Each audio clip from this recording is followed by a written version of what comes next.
I said they're seeing it. I thought you were asking your application was Call to order the September 2012 legislative meeting of the Borough Council. Please rise for the Pledge of Allegiance. I pledge allegiance to the flag of the United States of America and to the republic for which it stands, one nation, under God, indivisible, with liberty and justice for all. I'd like you all to remain standing for a few moments. This past month hasn't been one that's been particularly kind to the borough. We've lost a couple of very good people. Probably know some of them. Ronnie Pierce, who passed away recently. And I don't presume to think that my words are adequate to the task, but so I'll borrow somebody else's. Ronnie Pierce, I think many of us know him. I knew him because he helped out my next door neighbor, and he did that for a lot of folks. But somebody else wrote this about Ronnie. It says, "We don't often appreciate how wonderful some of our neighbors are until they're gone. Ronnie was a prime example of the kind of person who helps make media a great place to live. He was a kind of everyman who made a big impact on many people's lives in his own quiet and self-effacing way. A gentleman and gentleman are the perfect words for him. He will be greatly missed." Someone else who will be missed by friends and neighbors is Claudine Barrett Gray. Claudine lived at 7th and Olive Street. She had been living there for about 50 years.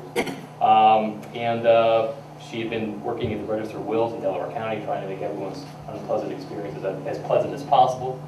She'd been working for 17 years. She volunteered at the library. She was a faithful member of the Christ Episcopal Church. And she was known, borrowing somebody else's words, known for the strength of her spirit, the beauty of her character, the fullness of her faith, and the goodness of her heart. She was both a giver and a gift. I think both of them have graced our lives with their presence, and their lives should serve as a pattern for all of us as friends, members of this community. And all I ask is that let's honor them by our conduct here tonight. So a moment of silence. Thank you.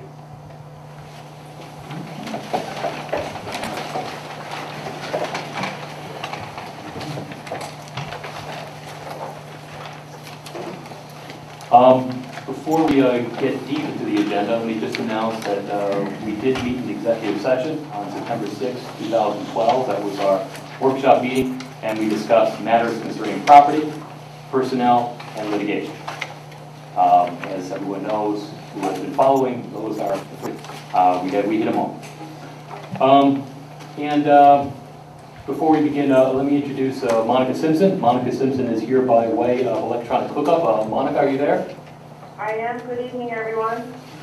Hi, Monica. Can everyone hear Monica? Excellent. Monica, they can all hear you. Right, thank you. There you go. Now, we have quite a few people here, and I expect that many of you are here because of the 3rd Street dam issue. If I can just get a show of hands, those people who are here for that issue. I'd say more than half the folks in the room. So what I'd like to do is what we've done before. We've kind of split up the agenda a little bit, and I'd like to take public comment again and privilege of the floor on the issues involving design of the 3rd Street dam. So we'll do that first, and then we will then have a motion, I anticipate. We'll get through that, and then we'll go back to the rest of our agenda. That way, the folks who are here for that part of the agenda, they can say their piece and get going if they wish. I think we're required to adopt the minutes. Oh, okay. We'll get there. We'll get there. As Councilman Robinson was quick to point out, and rightfully so, we do have to prove it. That is on our agenda as the next item. And we have 2 sets of minutes. One is for the August 2, 2012 workshop meeting minutes. Do I hear a motion to approve those minutes? So moved. Is there a second? Second. Any discussion? I'll call the question then. All those in favor of approving the August 2, 2012 workshop meeting minutes, please say aye. Aye. Those opposed, please say nay. Motion passes. The second set of minutes is for our legislative meeting of August 16, 2012. Do I hear a motion to approve those those minutes? So moved. Is there a second? Second. Any discussion? Not hearing any, I'll call the question. Those in favor of approving the August 16, 2012 council meeting minutes, please say aye. Yes. Aye. Those opposed, please say nay. Both sets of minutes have been approved. All right, so let's do public comment and privilege of the floor on the 3rd Street dam issue. Just a few ground rules. I think that we're all familiar with each other at this point. If we're not, we ought to be. I ask that if you wish to speak about the 3rd Street dam design, please come to the microphone, state your name. But I ask that you be brief and to the point. That's a courtesy not only to council, but to others here in the audience who may wish to speak. I ask that there not be any. When they get talking to the microphone. Oh, okay. And our videographer suggests that if you do wish to speak, that you speak into the microphone. I also ask that there not be any cheering. I know that sometimes it's a great temptation, but it's not a far cry, not a far remove from cheers that you have cheers. And this is not a sporting event. Lastly, no personal attacks. Okay, so 3rd Street dam design issue. Anyone wish to come forward and speak at this time, please do so. Come to the microphone, state your name and your address.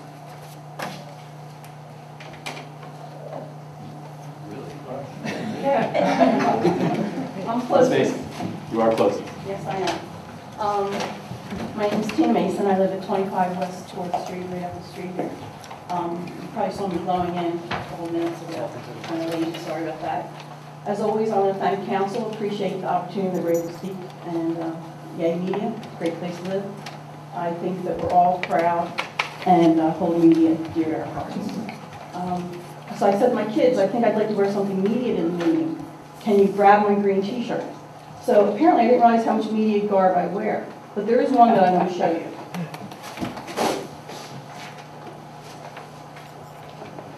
This is my t-shirt from the 2007 CRC, Annual Streams Cleanup. Okay, part of the Chester Crum Ridley Creek Watershed Association Clean Streams team. And I wanted that originally to wear to show you that though I may not be a frog, I am a friend of the park, as I think we all are. Okay? I care for and respect the environmental concerns, and I trust that there are enough levels of government regulation and professionals both on our payroll and on the counties and the states and the federal payrolls to make sure that whatever happens over there is done in the correct manner, legal manner, and without total obliviation of everything. That said, and this first part, speaking strictly for myself, we've been in the borough longer than the bridge has been closed, and I lived across town for many years prior to that. My understanding is that the bridge was originally closed due to structural reasons, nothing to do with traffic patterns. And I really thought we were way past where we are tonight. And as you know, I don't make many appearances here unless I feel really passionate about something. So when it came to my attention that this was still going round and round, along with, I think, my correct knowledge of a legally signed stipulation and agreement between parties that would hold us legally responsible to perhaps be sued or go to court and spend more money, I then prepared a brief little petition, which I circulated just in my neighborhood, and one other person picked up and passed around their neighborhood. So at this time, I'd like to read for you what others have signed. To our elected Media Borough council members, we, the undersigned residents of Media Borough, are aware that there are several options being discussed for the reopening of the 3rd Street Bridge. We hope that council will recognize that some of us have been silent too long and want you to hear us now. We have waited 16 years for the bridge work to begin, and while we do support biking and walking running lanes crossing the bridge, we respectfully express our desire to have the bridge rebuilt for the same vehicular use as existed at the time of closure. 2 lanes for vehicular traffic, 1 lane each direction in and out of our hometown. Please do not allow any more time and or money to be spent on designs for a roadway other than one which would allow 2-way traffic. Respectfully submitted. And then it's signed by Jeff, I didn't make a copy, so I would appreciate, I understand this should be turned in, I would like a copy back, please. I just did this yesterday. So last night and just now, I spoke to 10 different households on my street. And I got 17 signatures. And I got one person who said they're not really sure how they feel about it. But part of their concern was the speeding traffic on our street, because we're like one of the first 2 lanes in the borough when you get from front to second to third to fourth. So we do have speeding. But the thing that was upsetting to me is that many people who signed said they weren't aware that this was still ongoing, and they thought that it was already decided that it would be rebuilt as 2 lanes. And then, as I said, another community member took it around his neighborhood, which is up by Monroe, and just from like last night to now, he got 25 signatures. So I think that there are a lot of people out there, you haven't heard, myself is one, who would like to see the bridge rebuilt as it was. So I would consider that, and I thank you for your time and your service. Thank you, Tina. Does anyone else wish to come forward? Mr. Miller.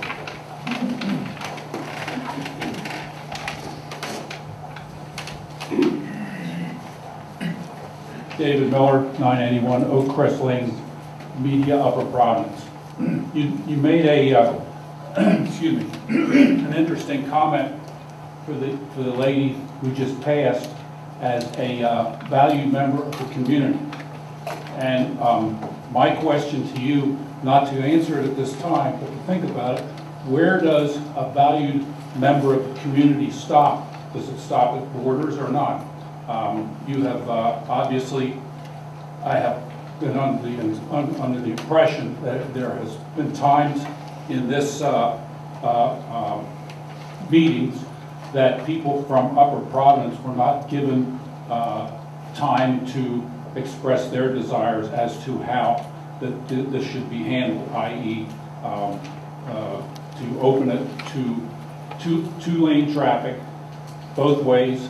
I have a map on my wall at home that has 2-lane traffic shown on that bridge circa 1908. So it's been there for quite some time. Speaking of valued members of the community and where they stop and whether there's borders or not, I presently am a volunteer fireman at Rose Tree Media 73, and when there is a fire and there's a possibility that we have to cross borders into Media, we don't stop at the border. We continue on and go wherever we're needed. That's basically all I have to say. We should all move on and get over this and put this situation to bed. Thank you for your time. Thank you, Mr. Miller. Anyone else wish to come forward at this time? I'm Beverly Kilpatrick. I live right across the street, 320 North Jackson Street. I've been a resident of Media my entire life. 3rd Street was always open when I was young and until it closed 16 years ago. I was really upset when I found out that they had not come to a conclusion with this. I really thought that this was going to be open, so I was really upset. I'm also an EMT with Media Fire Company, and I know what it's like if you need an ambulance, if you have a heart attack, a cardiac arrest. It's very difficult. You have to go out of your way to get to that side of town, to Upper Providence. I would just like to say that I really would like to see it open 2 ways. That's all I have to say. Thank you. Thank you, Ms. Kilpatrick. I appreciate the concision of the comments tonight. Anyone else wish to come forward and address council at this time?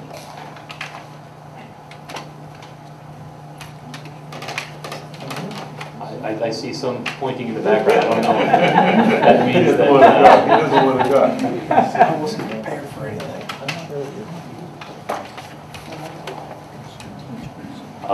Well, if there is no one else who wishes to come forward and address council at this time, then we'll move on. I will ask if there is a council person wishes to make a motion at this time concerning the 3rd Street dam design. I have a motion to make. All right, Councilman Stein. I'll just preface my remarks by thank you all for coming. Thank you for all providing input. This is part of the democratic process to take in as much information as possible and try to represent as many interests as possible.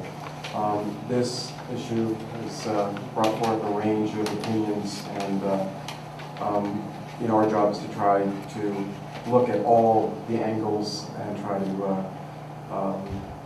do what we hope to be the best possible solution to meet as many needs of all the stakeholders. So again, thanks to everyone to this. Okay, I'm going to doing this in consultation, many consultations with my peers up here. I move that pursuant to the request of PennDOT and the engineering design firms engaged to work on the 3rd Street project, the following parameters concerning the design of a replacement for the existing 3rd Street dam are to be communicated to PennDOT and these engineering design firms. The points are as follows. The width of the top of the dam, or the crown width, is to be 28 feet. There is to be 1-lane roadway across the dam at the minimum width permitted by PennDOT. The 1-lane roadway is to carry one-way vehicular traffic heading eastbound into the Borough of Media. There is to be a shoulder for stormwater drainage on either side of the 1-lane roadway at the minimum width permitted by PennDOT. There is to be a buffer area between the vehicular area and the non-vehicular area, and a landscape architect is to be engaged. That is my motion. All right, there's a motion. Is there a second on the motion? Second. Is there any discussion on the motion? Yes. All right, I Councilman have a Burke. quick question for you, President Hall. It was my understanding in the last workshop meeting that we were only going to vote on the actual width of the dam and not necessarily the use of that surface this evening. That was not my understanding at all.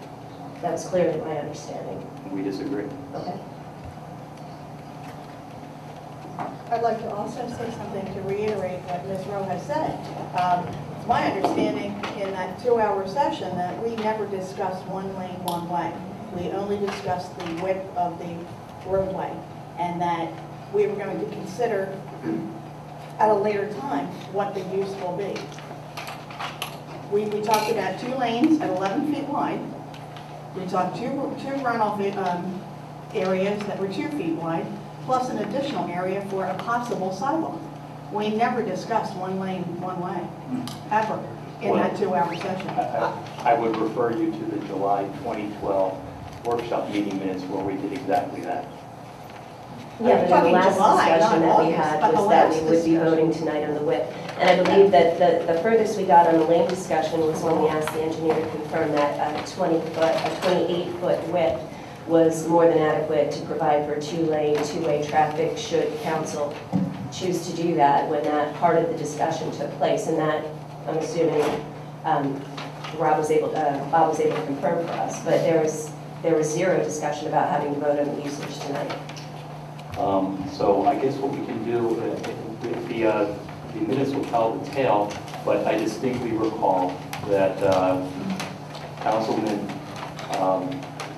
Davidson asked the question whether or not we were voting on just the width or we were voting on all of the items that we had already discussed, and the response was all of those items, and then we took a sense of council last workshop meeting.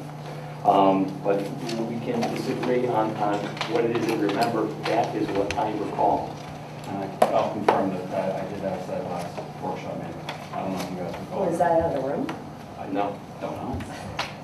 Was that, I mean, we do have a motion that Would is you like to amend the motion, or? I'd like to Very much amend it. so. I think there's a lot of Make a discussion motion. left about the use of the roadway or the surface on top. I think there's a lot of public discussion left to have, and I think that there's a lot of discussion that we need to have internally. I think, and it was my understanding, and apparently I'm completely wrong about just about everything, but it's my understanding that the information that we needed to submit by the end of October was for just the width of the structure and the actual structure itself, not the use on the surface. you suggest. I am making an alternate motion, if I could, to detain any vote regarding the use of the top surface, the use of the roadway, whatever you'd like to call the actual top of the structure that the borough will have control over until a later date.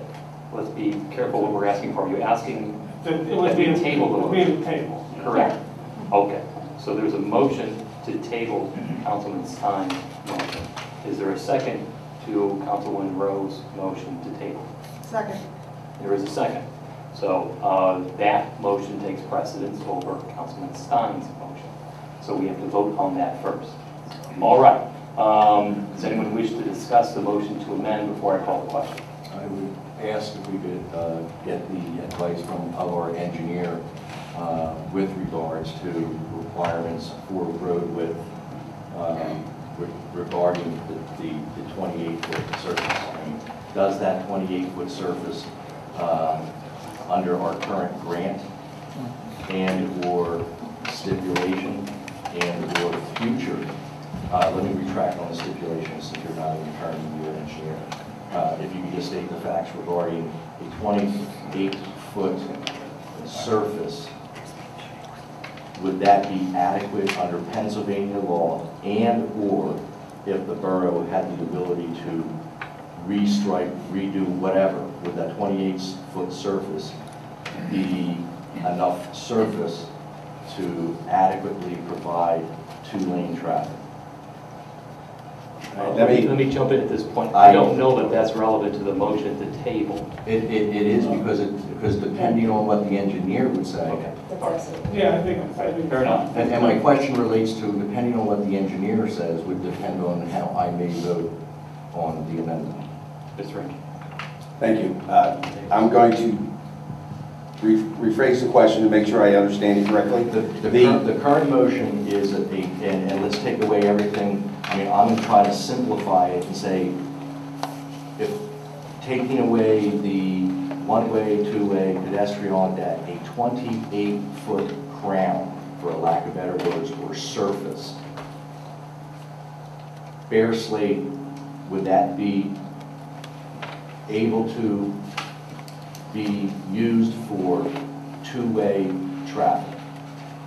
My understanding of the PennDOT rules and regulations, the 28 feet may be adequate for having two-lane traffic. With a walkway or any kind of pedestrian. Don't know if there's an adequate room for a walkway or pedestrian way. The road surface may be adequate in accordance with PennDOT. But it's my, and correct me if I'm wrong, it's my understanding from prior meetings that that the state required an 11-foot roadway for each direction. According to the design table that PennDOT has, the road widths are between 10 and 12 feet. As a matter of practice, we like to use the 11-foot roadway. There would potentially be buses or other vehicles that travel through. That 11 feet enables the vehicle to stay between, let's say, I'll call the term, stay between the lines. So that would be 22 feet roadway. If I'm not mistaken, we're required to have shoulders, 2 feet drainage / shoulders. That's 22, that's 24 to 26 feet. At a minimum, 2 feet. All right, so let's go with the minimum. So we're at 22, 24, 26 feet. We are required to have a 2-foot Barrier? guide rail, not a guardrail, as some type of barrier. And then after that, and so that brings us up to 28 feet. And 2 feet that, if I'm not mistaken, is required by law as, I guess, a safety zone from the guide rail itself to, in fact, the start of the descending slope. So that's 30 feet. So, and I am not a mathematician, so I'm assuming that 28 feet would only permit single-lane traffic. Again, let me just, I don't want to say your math is wrong, but again, I said we typically like to use an 11-foot lane width. An engineer could come in and petition PennDOT to put 10-foot lanes in, and there's your additional 2 feet to allow to have a 28-foot width. With 0 pedestrian access. Correct. But let me just add there, if you put 2 lanes of traffic in, PennDOT will not allow pedestrian access currently in this current plan. because there's nothing to connect to. That's been established last year in the discussions. So, And I'm not debating it, but I'm just trying to understand simply that 28 feet would be enough footage to put in a 2-lane road. Correct. But I know I didn't miss this part of the meeting because I heard myself ask the question several times a couple weeks ago, is what is the minimum width that would be required for a 2-lane, 2-way traffic passway with pedestrian access? So that furthers my kind of urgent request to table this motion, because if that hasn't been answered, which I thought it was with the 28 feet, and I think that's what a lot of us were in agreement about, because I remember the majority of council being in favor of the width at least being able to, if not now or in the future, support 2-way, 2-lane traffic with pedestrian access. So I would like that clarified once and for all, hopefully in writing in big, bold, black, red ink, whatever we need to do to make sure that everybody's crystal clear about what is the minimum width that 2-lane, 2-way traffic with pedestrian potentially, with a pedestrian walkway could potentially support. Does anyone else wish to discuss the motion to amend? I have one comment. Again, we have spent considerable time on this. I'm sort of, this is not something that's happened overnight. We've been talking about this for a very, very long time. We do have money that is sitting on a shelf waiting for it to be put to use.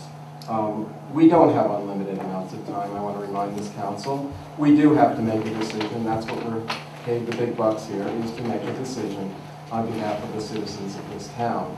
Now, we've gone back and forth, and there are divergences of opinion in the audience and on this council. We are trying to do the best we can for the community, to balance recreational needs with needs for emergency vehicles, with needs for pedestrians and for education, ecological needs, all of those things that we're trying to balance. But we are under a time constraint, I want to remind everyone, and we are trying to resolve this. It is my understanding that PennDOT and the engineering design firms do need to know the minimum width. They also need to know, to the best of my understanding, they also need to know how it's going to be used along that surface. So I just want to make that clear.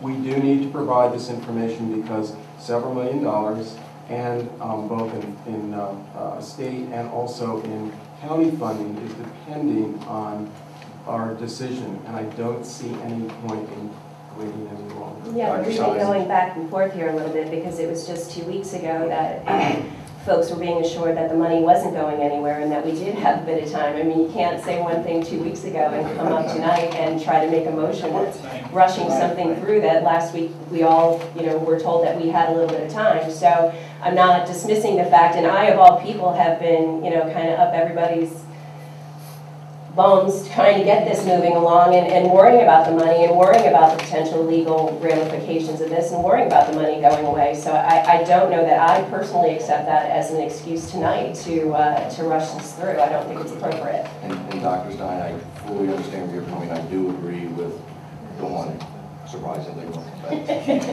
that, I don't believe our millions of dollars are in jeopardy. That's been discussed numerous times. However, I know.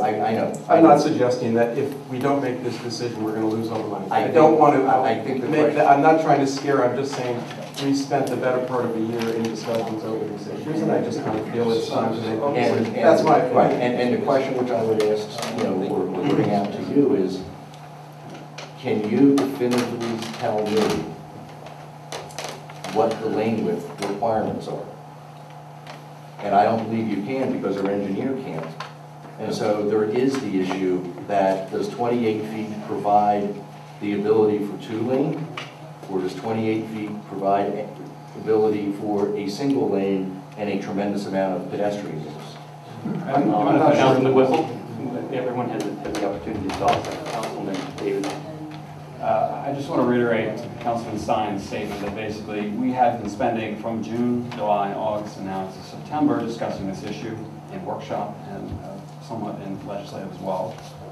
I don't think there's a rush. I don't think there's any risk of losing any of this money this year. However, I do think it's important that we move forward and get a design in place and get some design and architectural drawings done for January of next year when we are on the tip, and then there will be people waiting in line for this money. And I would like to be first in line to get this money. I just want to point out that just to some of the comments from the crowd, and I appreciate people going around getting a petition. I think that is a great thing, and I really encourage folks to definitely, garner support from the community. We did receive a similar petition last year where 500 residents requested, and I signed the same petition as a resident, not as a member of council, for a greenway. And 300 residents from Upper Providence also signed that petition. So again, I do appreciate people getting active and bringing this to our attention. But I believe what is being proposed is a compromise. I personally would prefer to go the minimum width, which is 19 feet as proposed by our engineer. And this was sent to all of council. The two widths that are legally required are 19 and 30. And I guess we compromised at 28 feet, one lane, one way. And 19 and 30. We compromised at 28. And so I believe, despite my feelings otherwise, that this is the best course moving forward to make a decision on this. And believe me, we have a 23-point checklist for the permitting process with DEP, which will provide adequate additional discussion amongst the public in terms of what will be happening with this project.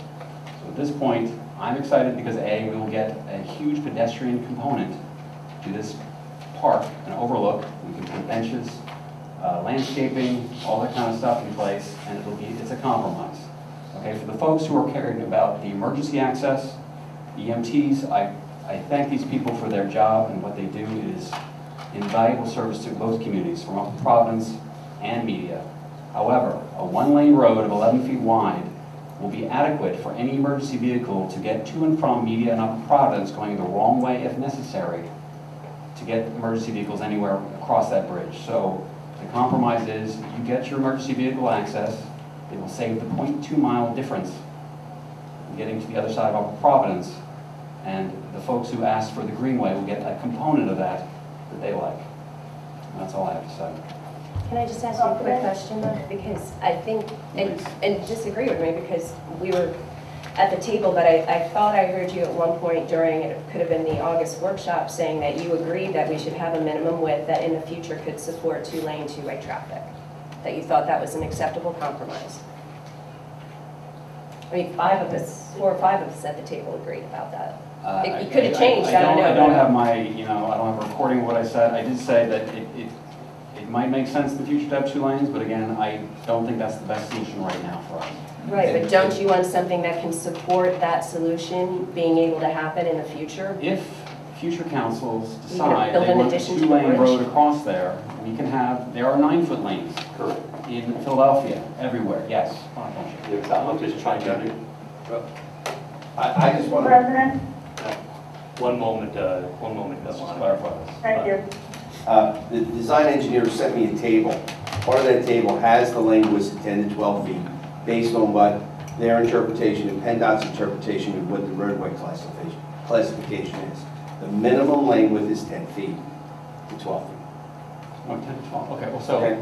fair enough. 10, let's do some math here. It's 20 feet plus 4 feet for the drainage. We're 24 feet. It's 28 feet. And we got a 4-foot curb. 28 feet. This is 28 feet, so I don't see. We're not arguing This is the 28 unbelievable. feet, we're arguing what's gonna happen on top of that 28 feet. I am. And I'm debating Fair enough. 28 feet. We No. disagree. What should happen on top? How many more months are we gonna have this I conversation? have never. I'm sorry. I have How many more months are we gonna have this never supported conversation? one-way. I'm sorry, hold one moment, Councilman. We have a motion to amend, and I'll call the question. All those, President? oh, no, I'm sorry. No, isn't the motion to table, is there a motion to table? Yes, that is what I'm calling. I'm calling the question on the motion to table. To table, okay, Correct. thank you. So I'll call the question. All those in favor of a table, the motion made by Dr. Stein, please say aye. Yes. Those opposed, please say nay. No. Nay. It was a 4-3. It was a 4-3 vote in opposition. The motion failed. So that motion having failed, we now go to the underlying motion, which was made by Dr. Stein. We've had some discussion related to that. Does anyone wish to discuss that motion further before I call the question? Yeah. I'm sorry, I have never supported one lane, one-way roadway. And to say that at the last meeting I agreed to that is just boggling my mind, because I have never supported that. What's going on here? And to say- I'm sorry. Mr. O'Hara, you're out of order. We have public comment and privilege of the floor. You did not make use of that time. This is now a discussion among the council. Thank you, Mr. Hall. Appreciate that. I'm sorry, at the last meeting, when you went around the table and asked what you supported, we all agreed to only support giving PennDOT the criteria of the width of the top of the dam, which was 28 feet. We said that we were going to have further discussion down the line, because this is all they needed at this time to start their design process. They just need to know how wide what we want on top of the dam. From my understanding, the dam width itself at the top has to be at least 19 feet wide. According to all the paperwork I've read, it was 19 feet for the dam crest itself. What we have to deal with is what's being placed on top. We all agreed to 28 feet. We never had a discussion. I would have never supported that, saying that there was a one lane, one way on top of that. I would have never voted on that. I'm sorry, but I was there for 2 hours and it never came out of my mouth, and I will not support that tonight as well. Well, I hear you loudly and clearly. I don't know that anyone has said that you supported a one-lane road at any time. But sometimes we hear things and we say things that we don't do. Council? Just for the record, Councilman McCord referenced at the workshop that we were quote all in agreement on the 28 feet.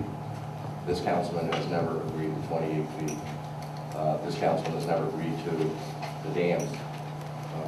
We all hear what we want to hear and say what we think we Well, should. but I just wanted to make sure for the record that someone didn't say, did you agree on the 28 feet? You know, I recognize that via the stipulation we are mandated to have a dam, but I think from day one I made it very clear that we need to have minimal impact. And if we have vehicular traffic, then yeah, we do vehicular traffic to the minimum width. The whole 28 feet issue to me personally, Mr. President, is I still don't feel that I have clarity on the fact that it is a one-way street. Yeah. I do feel that it is this council's responsibility to make a decision, which I'm sure it will happen tonight. However, I wanted a decision that we as a council have made, and we're not simply kicking the can down the road so that our decision can be overturned by somebody else in the future. You know, I recognize the dam. If I have to, I can even recognize the need for a single lane road. I'll be more than willing to vote at the point when I have clarification of exactly what that dimension would be to provide a single lane road and some sort of pedestrian vehicular access. Thank you. All right, thank you. Does anyone else wish to discuss the motion before I call the question? Yes, please. I just want to say it loud and clear for the record that I think that this motion is insanely irresponsible. I think that it makes us irresponsible neighbors. I think it makes us irresponsible leaders. I think it just throws back into the face the spirit of the agreement which we signed with 2 other partners who agreed to this, and all of our lawyers wrote this agreement together in good faith. 4 of us at this table signed an anonymous motion and an unanimous, excuse me. We all wish it was anonymous. Unanimous. We unanimously approved this stipulation, and I don't believe that anyone who signed it and who was in the room during all of those previous meetings with previous council can pretend to think that the spirit of that agreement was anything other than 2 lanes and 2 ways. That was what our partners understood it to be, that is what we understood it to be, and it is defiant and obnoxious. It's just insane to me that we're entertaining this right now. It's absolutely insane, and I want it loud and clear for anybody who will listen, because I will have no part in this project after this. If this is the irresponsible and just idiotic, in my view, direction that council chooses to take. Thank you. So please resist. This is, as I said, this is not a competition. I strongly understand that people have strong opinions, but I must say I'm disappointed in the verbiage and lack of respect that Ms. Rowe just displayed. And I would like to apologize to other members of council for inappropriate. No. You don't apologize I'm sorry, for me, Councilwoman Monica. Rowe, we each get a chance to speak. Well, that's absurd. I don't think it's absurd that we each get a chance to speak. No, it's absurd that she would have the gall to apologize for me when I made a statement that I made clear several times was my opinion. That is out of order. Excuse me, if you would allow me to finish, I'm not apologizing for you. I'm apologizing for the tone and the way you just disrespected everyone on council. And that's not how we work here. We agree to disagree if that's the case. But that's where the line is drawn. And, Mr. President, I'd like to ask your call question. We still have some folks lining up who wish to No, I'm sorry. Mr. I Robbins. know you couldn't see us.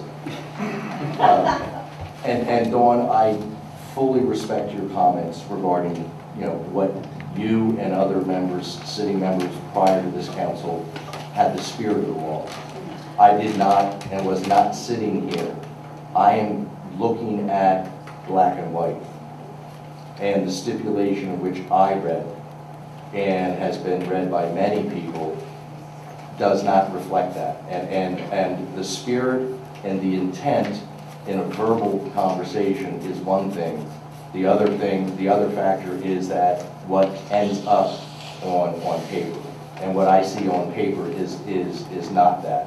So I fully understand, and to be very honest, I wish I was sitting on council, because I would have been more of a curmudgeon than I am now. Because as I stated a year ago, standing at that microphone, and as I stand here today, the stipulation that was written, the stipulation that was executed, will go down in history as one of the worst documents ever executed by this council. Mr. President, I just want to comment. Just for the record, I was party to that when that stipulation was signed, the last version. And I do not agree that it is assumed, because the language does not exist in that specifies either the directionality or the number of roadways. It just says that cars shall pass by and so shall pedestrians. That's all it says. I'm sorry, it uses the word reestablish. Clearly, reestablish. It does And not. you got my Webster's Excuse me, dictionary. But you dropped a word, I think. You're, Or I think the word A was in there as well. I think I've made my point. All right. It seems as everyone's had the opportunity to speak. I'll just chime in only on the point of the stipulation itself. I agree with my council members, fellow council members who have observed that this document does not anywhere say what is supposed to be on top of that dam, other than, and I'll read it, it says plaintiff borough make such improvements as is necessary to reestablish the West 3rd Street roadway across the dam as an open thoroughfare for vehicular and pedestrian traffic. That's all it says. It doesn't say 1 lane, it doesn't say 2 lanes. Reestablished simply means, the term reestablish is one that we use every day, and it does not mean that things go back the same way. Falling out with a family member, you reestablish relations later on, doesn't mean that it's the same way as it was before. It just means that you bring something into being again. That's it. What's the definition of thoroughfare? Mr. Miller, you've had your opportunity to speak. And if you wish, I will answer. A thoroughfare is just a road that is open at both ends. This is a road that's going to be open at both ends. And I'll also point out that in this document itself, it says, the stipulation and order constitute the entire agreement understanding of the parties hereto, and no prior or contemporaneous communications, discussions, or prior unsigned drafts of the stipulation and order shall be relevant or admissible for any purpose, including but not limited to determining the meaning or extent of any of the provisions of the stipulation and order. As Councilman Robinson pointed out, what we've got is what's in black and white. It doesn't matter what people were thinking at that time. We're dealing with this document. That's what we're dealing with. And it does not say which way. It does not say how many lines. We're dealing with this document. So I will respectfully disagree with Councilman Borough that insanity is what's driving this, the thought process of some of us. I think that we are looking at this document and doing our best to try to interpret it in light of what we understand is best for the community and what we think is best for our community now and in the future. So that's what we're struggling with. But I think we've all had the opportunity to speak. We do have a motion.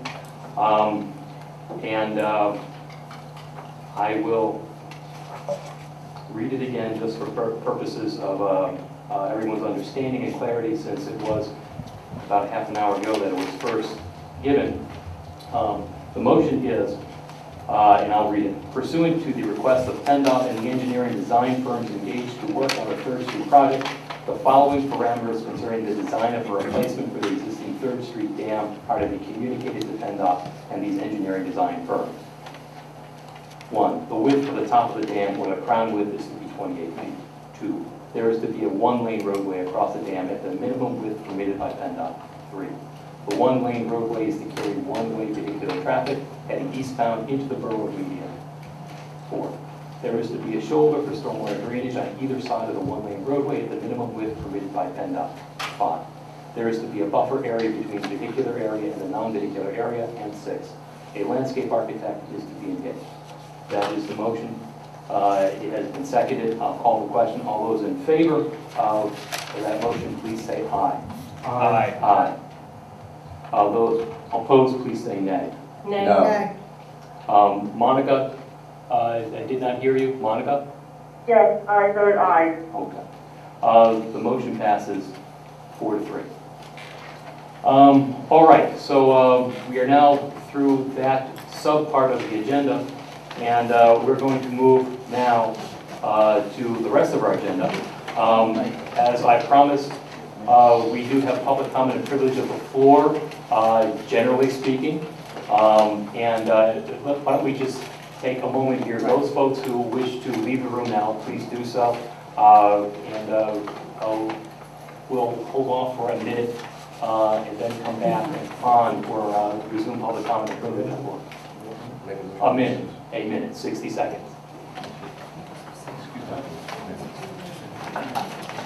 Okay, there you go. Okay, 60 seconds. On to the September 2012 legislative meeting. Apologize, Dave.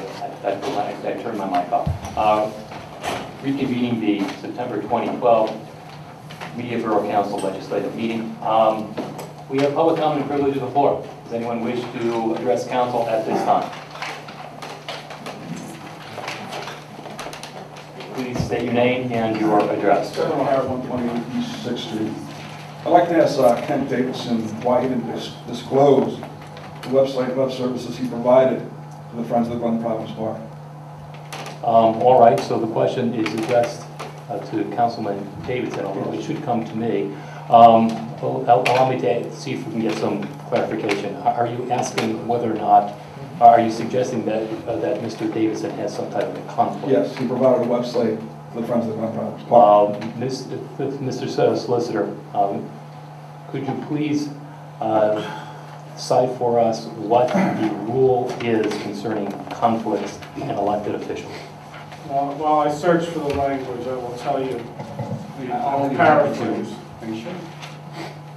And in general, the idea is that council people cannot receive payments from parties and then vote on matters affecting those parties. I think that every council person probably gives money to the library, the fire company, other organizations like that. It does not prevent you from participating in or voting on matters that affect those organizations.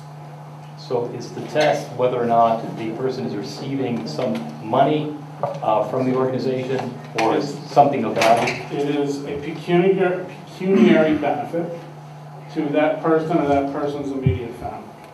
Does that answer your question, Tess? So much for integrity and character. Well, let's hold off one moment here, because I think that there was an important issue that was raised, and I don't think it was fully fleshed out, so I'll weigh in here. Council persons here, by virtue of sitting at this table, do not relinquish their rights to participate in their community. In fact, to the opposite, I'd like to think that we are encouraged to participate in our community. Many of us do that. We encourage persons who have the investment in their community to serve as elected officials, and we encourage them to participate in their community organizations. We value what people bring to the table here. We value their service, their volunteer service. We have had members of council who have served on the fire department and who have voted on matters involving the fire department. That posed no issue because they were not receiving any pecuniary benefit for that service. We have had members of council who have served on the county boards of parks and recreation, who have voted on matters involving borough, voted on borough matters that involve county park. But they were permitted to do so because there was no legal conflict. I would think that everyone here should be encouraged to participate in their community because it brings a breadth of experience and a knowledge base that we otherwise wouldn't have. So let me just ask a few questions of Mr. Davidson, because otherwise we have this question lingering out there. Councilman Davidson, have you received any pecuniary benefit for these services that you have provided for organizations? No, I have not received any monies from any of the organizations I support. And just a short list of those for those who are curious. I support the Media Arts Council with free consulting. I support Media Farmers Market with a free website. I support the First Fair Trade Town USA with consulting services and a free website. I donate money annually to CRC watersheds. I also donate money, I'm planning on donating money, I've already pledged $2,000 to the Media Upper Province Library this year. Mr. O'Hara, you have it backwards.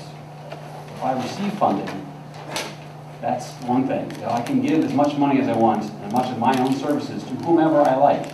That's what's called First Amendment rights and free speech. I think it's favoritism and preferred treatment to a special interest group that's lobbying you for a $3.4 million project. Well, Mr. O'Hara, I think the Please folks come back at to home my would hear you better if you were at the I've microphone. said enough, Brian.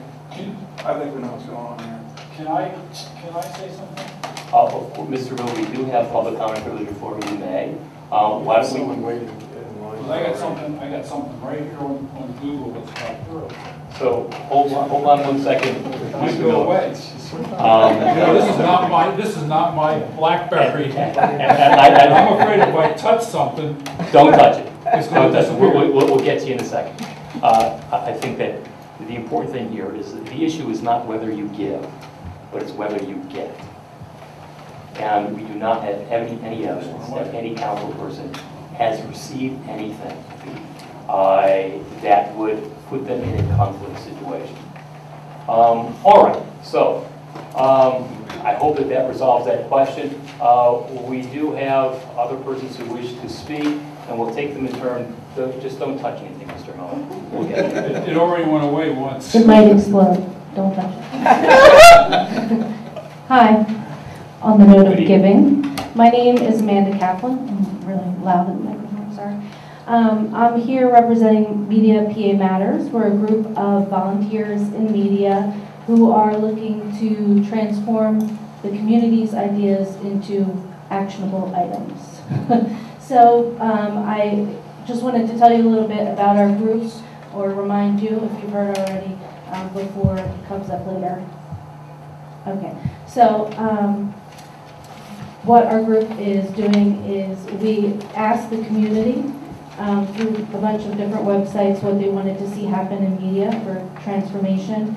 And a lot of the responses we got were to raise funds for the library, raise funds for the Delaware County SPCA, and for other nonprofits. So we are taking that on as our first of many projects. You'll probably see more of me. So our first project is to have a family fundraising day, media family fundraising day. So far we have enrolled the Delco SPCA, the Media Upper Providence Library, Values into Action, which is a nonprofit in media, Community Action Agency of Delaware County, which is another nonprofit in media, the Rocky Run YMCA. So we do have some sign-on from the community. We also have donations from Dos Gringos. We have donations, the media theaters donating 2 tickets to a raffle. We have donations outside of media from Stella Jewelry, from Chadsport Fireside Shop. The list goes on. And so we originally requested the use of Borough Park. It's come to my awareness that there might be a conflict with the school district and fundraising on the school district property. So I am now changing my request to utilize the stretch of Edgemont between East State and East Front Street on the day of the food festival, flexible with the times. Our goal was for 12 to 4 p.m. To accommodate little kids. All the tables at the event will be for little kids and families, and family oriented. So I just wanted to tell you a little bit about what we're doing. Our website is up if you want to check it out. We have a Facebook page. Right now we have 35 likes. We just started it this week, so you can expect more. We have 20 followers on Twitter so far. You can find us there too. So the community has spoken and we're trying to address it. I just wanted to, Ms. Gatlin, and to clarify, you have appeared before the NBA a few times. You have gotten a concurrence with them on this, and you have a mass gathering permit application which you've amended to for this new time and date. I did. Yes, I amended the mass gathering permit, and I had spoken with Zubair of the Media Business Authority, and he was in agreement with us having this event on this day. Great, great. And actually, we also have an agreement with some of the booths who will be at the Media Food Festival. We're going to be handing out little passports for the kids where they'll get them stamped, and so some of the booths at the food festival will have the stamps for the passports, so we'll be driving traffic to it. Thank you. Thank Can I you. ask her a question too? I know there was an issue of insurance. I put Are you in still an going to do that for the Edgemont Street? whatever's required, I will do. So, whatever you advise. Thank you. Any other questions? None at this time. Okay. That was a happier topic, right? Okay. Yes, it was. Yeah. We appreciate it, thank you. It's good to smile. Mr. Miller, do you still wish to come forward? I do. Do you still have your My Google search? new best friend in the blue shirt has Mr. Barsavage. I'd like to read what search through Wikipedia, of course it's our Webster's, is the definition of thoroughfare. A thoroughfare is a transportation route connecting one location to another. Highways, roads, and trails are examples of a thoroughfare, used by a variety of traffic on land. On land, a thoroughfare may be referred to anything from a rough trail to a multi-lane highway with grade-separated junctions. On water, a thoroughfare may refer to a straight channel or a waterway. The term may also refer to a legal right to use a particular way. But I believe your council members' interpretation of thoroughfare is somewhat short-sighted, because a thoroughfare could mean a lot of different things. We don't disagree. Okay, but I'm going to say something that, and then I'm going to sit down, that I feel that there's a personal agenda with some of you folks as to the multi-lane, two-direction highway. And I think a lot of the people here feel the same way. And I think we all should grow up and maybe just get over this, because ultimately because of the possibility of lawsuits from different people, not me, that it's going to end up that way anyway. Okay, Mr. Miller, I think that there is a difference, though, between agendas and opinions. And I think what you've heard is 7 different council persons who have different opinions. I don't think that it's fair to say that there are 7 different council persons with agendas. Well, based on some of the heated discussions that we just experienced, I believe there is. We can call them closely, very strongly held opinions. There you go. Which I think we are, that's part of the job description here. Sure. Anyone else wish to come forward and speak to council at this time? Yes, please. Yes. Good evening, everyone. Good evening. My name is Patricia Tolson, and I'm from media. I'm a media. I graduated from Media High School. And I'm standing here today to ask you all, do you know your sickle cell status? Okay? I do not. No. All righty. I have started a group in media, and it's called the Peach Cobblers of Delaware County for the eradication of sickle cell disease. I'm working with Children's Hospital. We are going to be having a seminar on Saturday, the 22nd, from 2 to 4 p.m. I invite everyone to come out and find out, how do you find out about your sickle cell status? It has now become a pandemic. It crosses all boundaries. Everyone can have it. Europeans, Asians, you have an Italian. I have thalassemia in my family along with sickle cell. So it has crossed all boundaries now. So we invite you to come out. Children's Hospital will be here to discuss the status of sickle cell disease and also to answer any questions that you may have. And I want everyone to be part of this, please. My next thing is I'm a member of Second Baptist Church. Wait, before you move on to the church, a question for you, Ms. Tolson. I didn't hear that you mentioned where exactly. Right here. Okay. Right here. I'm sorry, please forgive me. I'm excited. We're going to have it right here at the community center. Please. Okay. I, Patricia A. Tolson, founder and director for the Peach Cobblers of Delaware County for the eradication of sickle cell disease. We'll be having our seminar here in the community room on the 22nd from 2 to 4. Excellent. Okay? Also, we will have refreshments, and they will be selling peach cobblers. Donation of $20. And that's going to be going to Children's Hospital. A portion of it, a portion is to pay for all of our expenses. Okay, next. I am a member of Second Baptist Church. And as such, I invite you all to come and worship with us. We have sunrise service at 7:45 every Sunday. Wednesdays, you see us on the corners waving and greeting you to come in for our prayer service and worship with us then. And this Sunday, the 23rd, we're having Women's Day. Evangelist Cynthia Freeman from the Lima AME Church will be speaking with us, Honeycomb. So we invite you to come out. And as always, we have that Southern dinner, fried chicken. So do join us. But once again, it's my sincerity. I do hope you all will come out and find out about your sickle cell status. Thank you and have a blessed evening. Thank you very, very much. Does anyone else wish to come forward at this time? Ms. Mason. Hi. I really wasn't going to say anything more about 3rd Street, but what about compromises? 30 or 32 an option? Just throwing it out there. I've been to Second Baptist, they rock it. What I want to share Every Wednesday morning, you are right. The pastor's out there smiling and waving. It brings a smile on my face. What I want to share with you is a note that I was supposed to write and never got around to sending to Jeff's attention, asking him to pass it on to you. I had an incident to call the police, and I did tell them I would follow it up with counsel. So in lieu of a letter, I'm here now.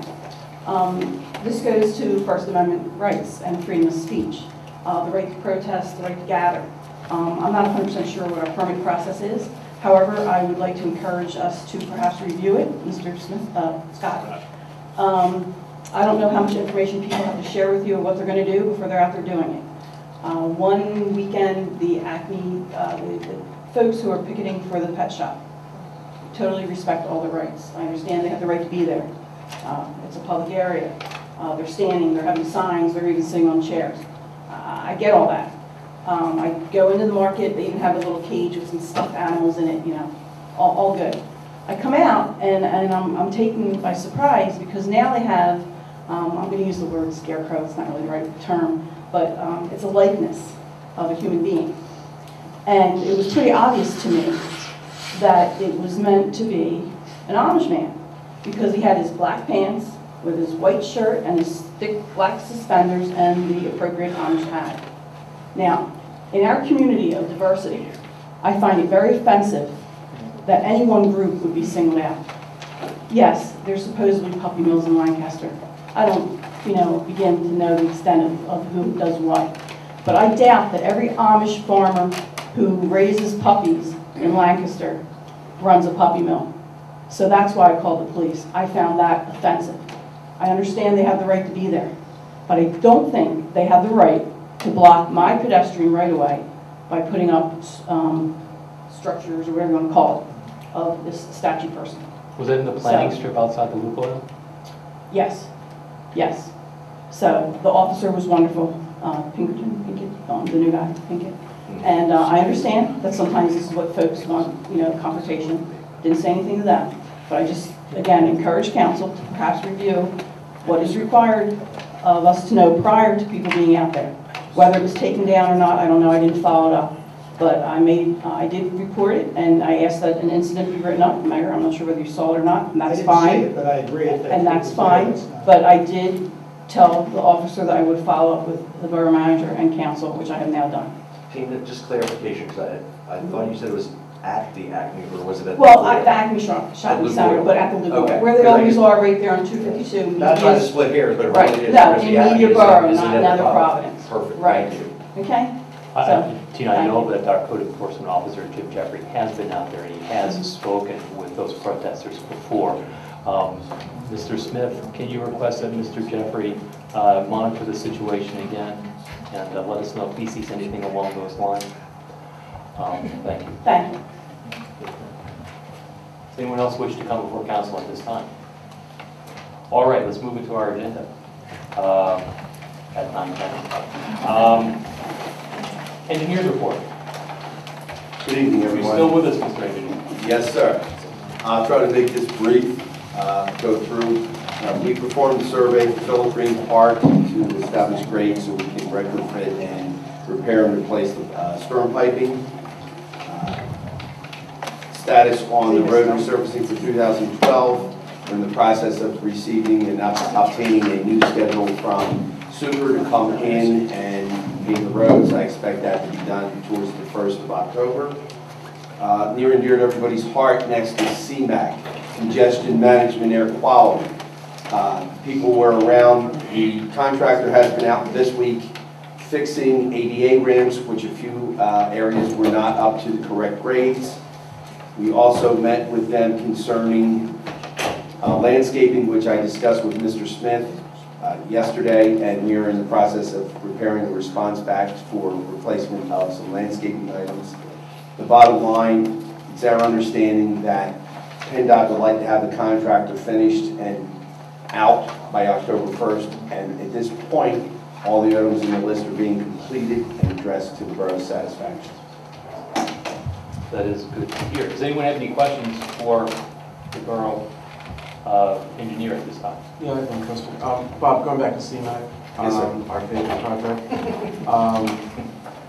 Where do we stand on the timing of the lights, the fiber optic cable, or whatever had to be installed, again, the embedded, all the components that actually make the thing work, which is the intelligence part. Has that been completed? The pieces have been installed in the cabinets in the borough. Everything is not complete in another municipality. All the wires are not there, so it's not been fully hooked up. We did make another request of Miller Brothers to check the timing on the lights to make sure that the timing is in accordance with the approved PennDOT plans. The next step would be when they finish the cable, which we did ask for a schedule for that. We haven't received that from PennDOT. When the cabling gets done, when will the signal boxes be hooked up to the computer system? Again, that's a different contract than the one I'm actually speaking of we're trying to get done for October. So October 1st only completes the physical infrastructure. Is that Correct. correct? That's correct. The ramps and so on. But most importantly, the only way this actually has value is if the timing is set up and the electronics work so that things time so that, because that controls the traffic movement. What is our ETA on that component and what are we doing in that regard? When I receive a schedule or PennDOT sends a schedule to the borough, I will know more. I did speak with Miller Brothers and requested that they do it as soon as possible because we do have the holidays coming up. And I do know from a little bit of experience speaking with the police officers, it happens to be one of the most stressful times driving through the borough. Is Miller Brothers in charge of the electronics component? They are not in charge of electronics. It's a different contractor that PennDOT has contracted. And you've written to them or? On behalf of the borough, what we do is we are required to speak to PennDOT. Okay. PennDOT in turn speaks to whoever their subcontractor is. Okay. Is there, I'm just wondering, I mean, we've been down this road and I know you're in the middle of it, but is there anything we can do to get more information, get an ETA, move it along, do quality checks, get some prototype testing? I mean, there's a lot that needs to be done in my mind beyond the physical components. Again, we understand that's why we've requested a schedule from PennDOT to get it done. There are times when we've asked them exactly for what you had. We've asked them the reasons for the delay. We don't get a reason at all saying it's not completed, we're working on it, and that constitutes the total conversation. Okay, all right. Thanks for the clarification. Any other questions for Ian? Could you please clarify one more time that we, the borough, don't have the responsibility in this and don't have the authority to move things along? There has been articles that have referenced that the borough is slow to get off the dime. I think from what Dr. Stein just said now, we would be done if Dr. Stein was running the program. But long story short, you know. The contracts for the signals are between PennDOT and individual contractors.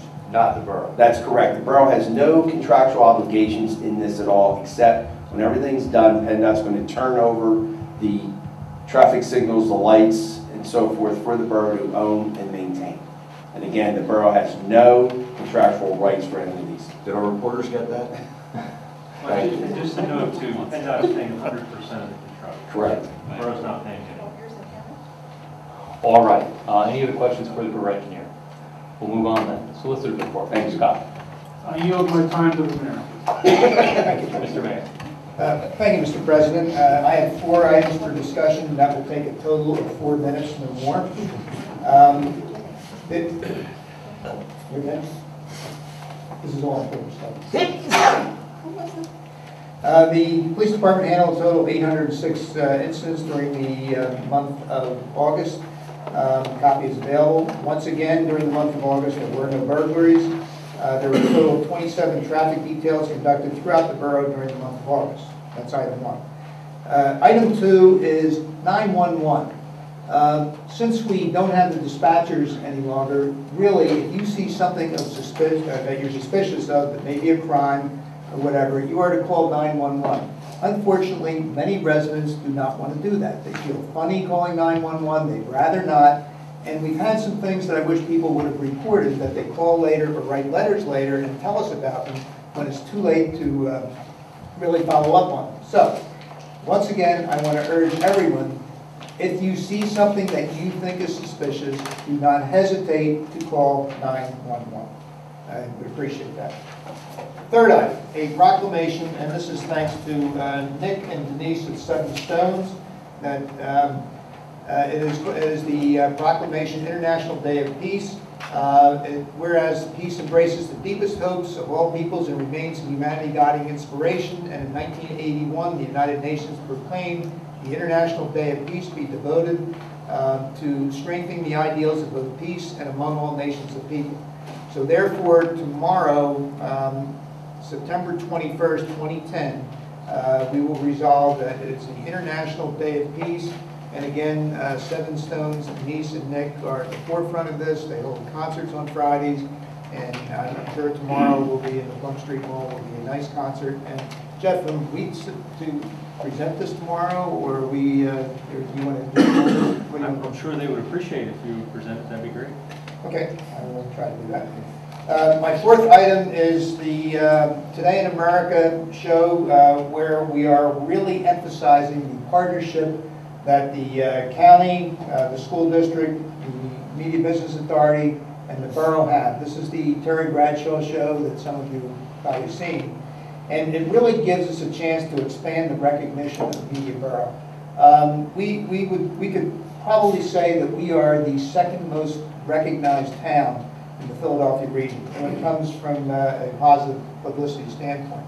So this is our opportunity to share it. I know there's been some dialogue about the worthwhileness of it, but it's going to be a positive experience for us. Not only do we get to show the partnerships we have with the county and others, but we also get to show some of the footage that we've had of the different events that we've had. We have more events that make it onto local TV than any other municipality, with the exception of Philadelphia and here. And we're proud of that, and we're proud of the fact that we're going to be able to get together, film approximately 6 individuals who are going to talk about our common experiences in the borough and be seen nationally. So that's coming up, and did I do it? Yes, please. 2 more seconds. I'm done. Any questions for the mayor? All right, let's move into council committee reports. Mr. Davidson, Finance, Personnel, and Library. Thank you, President Hall.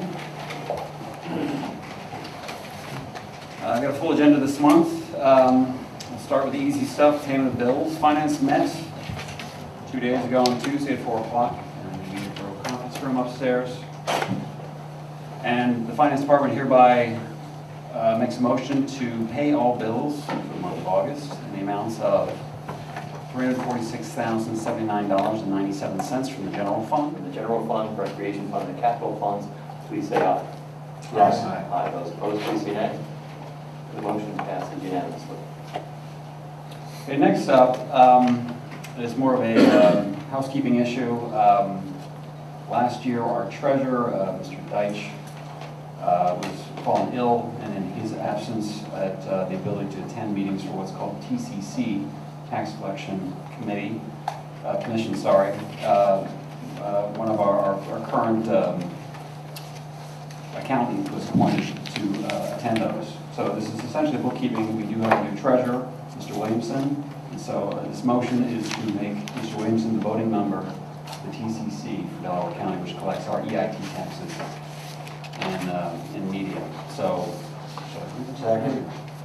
so I'll just make a motion. It's on the record. Essentially, it's appointing Peter as the voting member. The motion's been rapidly seconded. Any discussion on the motion? Not hearing any. All those opposed, all those in favor of? I'm sorry. Yeah, I know. It's hard for me to read. I forgot my glasses. All those in favor of the resolution 2012 number 10, as outlined by Councilman Davidson, please say aye. Aye. Those opposed, please say nay. The motion passes unanimously. Third item on the agenda, we put an RFP last month for a collection of our taxes for the non-EIT taxes, which is again collected by the TCC. We did receive 3 responses to that RFP. We interviewed candidates on Tuesday this week in Finance, and Finance is coming forward today with a recommendation to appoint eCollect for our collector for business privilege tax and mercantile tax for a 3-year term, 1-year rollover, and a 30-day termination clause. This motion carries with it a full approval from our solicitor of all terms and conditions of that contract. And actually, let me add one other thing. It will also include a collection of delinquent EIT taxes, which is for only those taxes legally able to be collected by this tax collector. So that is the form of my motion. Second. There's a motion has been seconded. Is there any discussion on the motion? Open call to question. All those in favor of awarding the Act 511 tax collection services to eCollect, please say aye. Aye. Those opposed, please say nay. The motion passes unanimously. Just an add-on note, we have received some reports from businesses and individuals who are having trouble submitting their taxes to our current tax collector. They're requested by the borough manager that anyone who in the business community who does have problems or have checks coming back, things like that, to please contact the borough offices and they will direct you to the correct avenue to get your taxes paid. You still do owe the taxes. We appreciate that. It helps us run our amazing town here. But if you have any questions, please contact Jeffrey Smith at the Media Borough offices. Okay, next item on my agenda is I'd like to recognize two members of the audience here, if that's okay. We have Doug Williamson and Robin Beaver, who are members of the Media Upper Providence Library Board. As I've been saying for the last year, or actually since I've been on council, the Media Upper Providence Library is working on a refresh project, and as part of that, they are submitting a grant for up to $500,000 for a Keystone grant, and they've asked Media Borough to help co-sponsor this grant with them.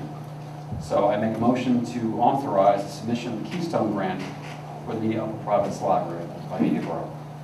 Second. Motion's been made, it's been seconded. Is there any discussion on the motion?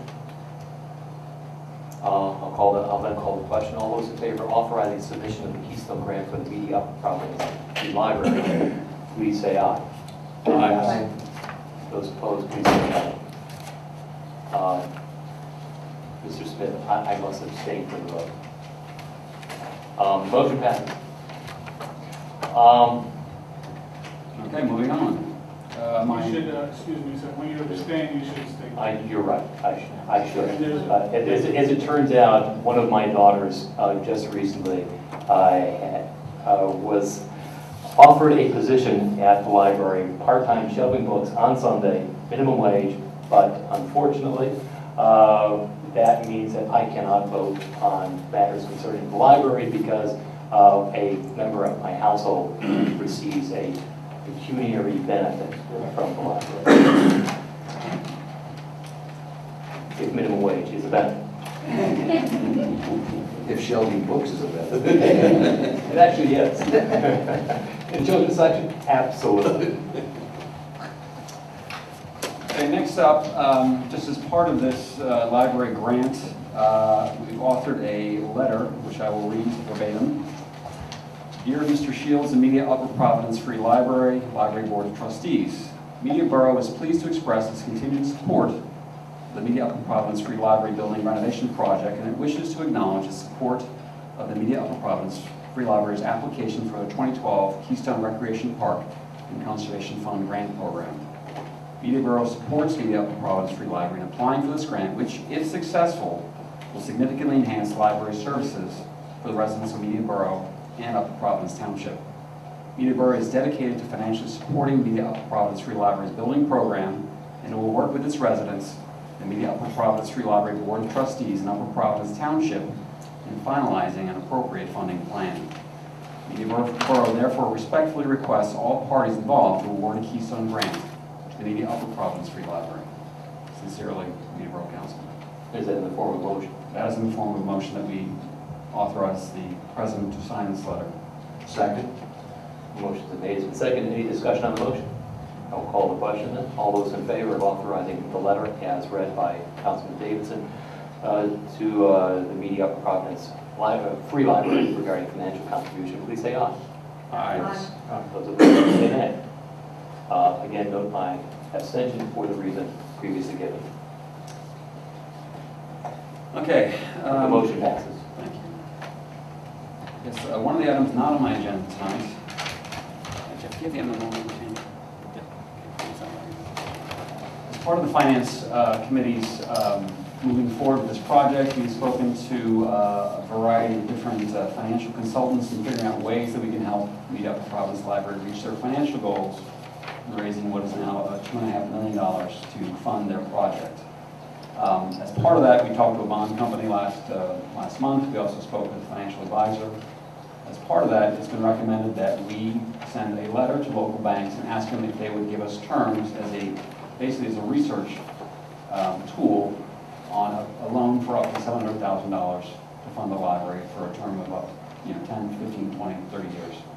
And see what kind of terms we can get competitively on the market. So I would like to make a motion to authorize the borough manager to submit a letter to local banks requesting term loans and rates for a loan for up to $700,000. Second? Motion is made, it's been seconded. Is there any discussion on the motion? Just quickly to be crystal clear, and I know this is part of your motion, that this is in no way, shape, or form committing us to any loan, any Absolutely not. contribution, nothing. This is just a fact-finding, information gathering It's exercise. basically, it's a information gathering to figure out what options are available. There's absolutely no commitment that we would borrow that sum of money or that we're committing to this sum of money to the library at this time. Can I ask what Upper Providence is doing to help fund this project? I can't speak for Upper Providence, but in the discussions with Fran Shields at the library, we are basically, we're looking at getting a significantly close contribution from them based on usage of the library of the membership of media and of Upper Providence, based on the ratio of cardholders who actually use the library. So, and I can't quote the numbers, but it's around, I think, 45, 55. That's a raw number. Okay? So, to be my personal opinion, I'll just say this right now, I think without Upper Providence's participation, I don't think the project will move forward. So, I think perhaps our motions tonight might give them some incentive to participate as well. All right, there's been a motion, it's been seconded. Any further discussion? Hearing no call for further discussion. All those in favor of RFPs as outlined by by Councilman Davidson, please say aye. Yes. Those opposed, please say nay. Please note my abstention for the reason given before. Okay. Who knew that a 15-year-old girl can cause so much trouble? Just wait. Yeah, just wait. It's only just beyond. We told you 15-year-old. Mr. Davidson, we still have some Okay, remaining items. I'm working through this agenda. This is the longest one I think I've ever had.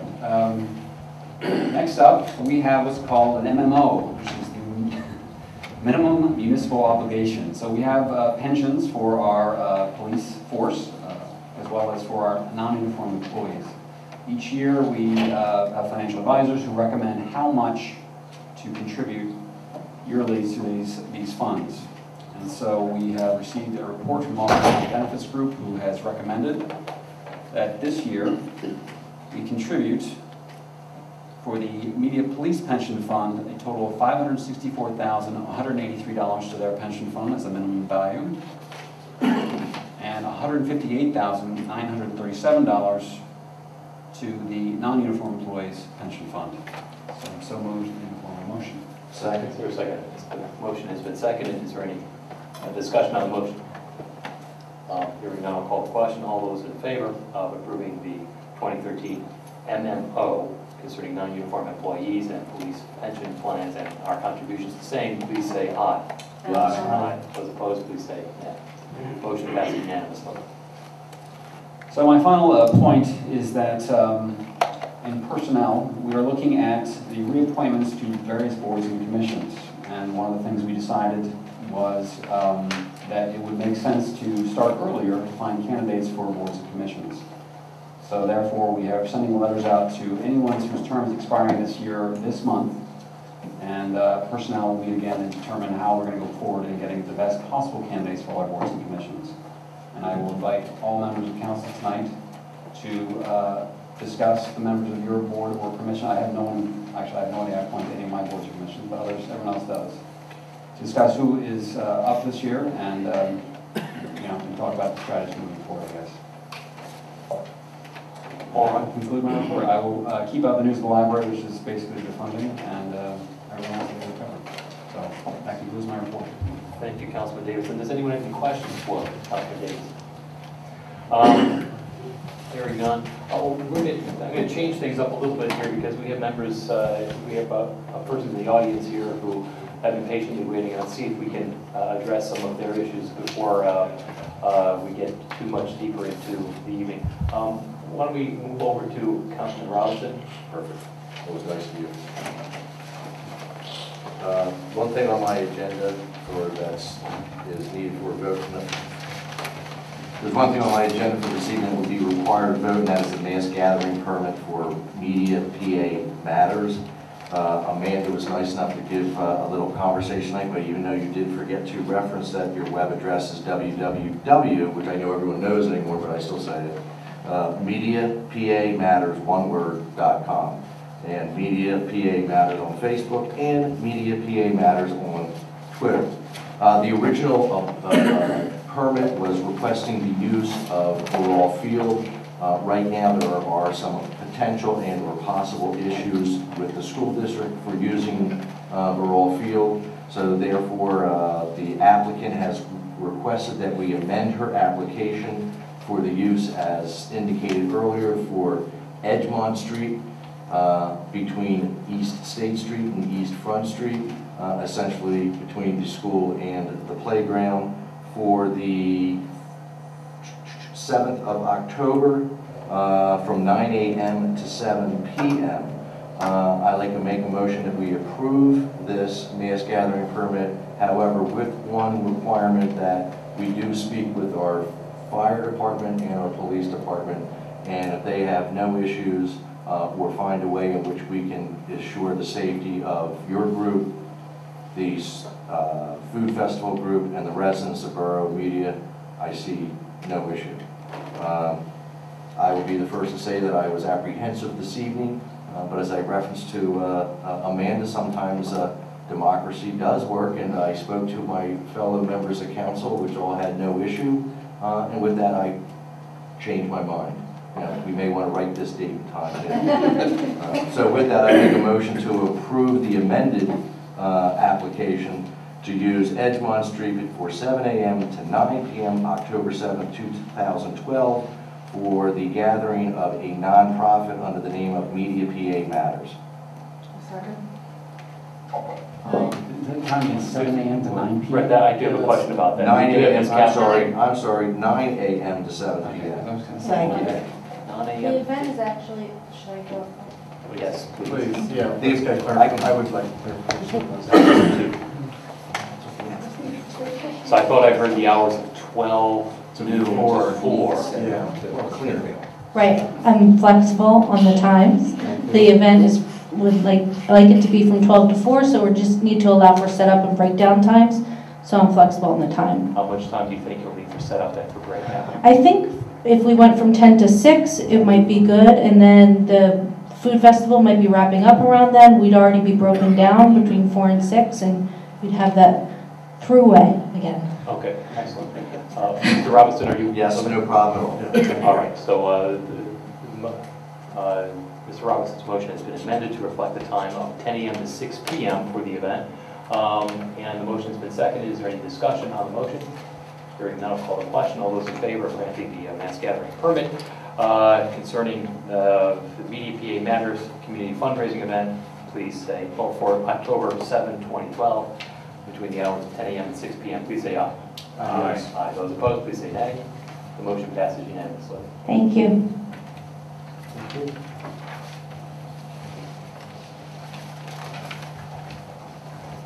Are you going to finish? Oh, I'm sorry. Is there anything else on your agenda? Really, the only other thing I was going to reference tonight, and it's not an agenda item, is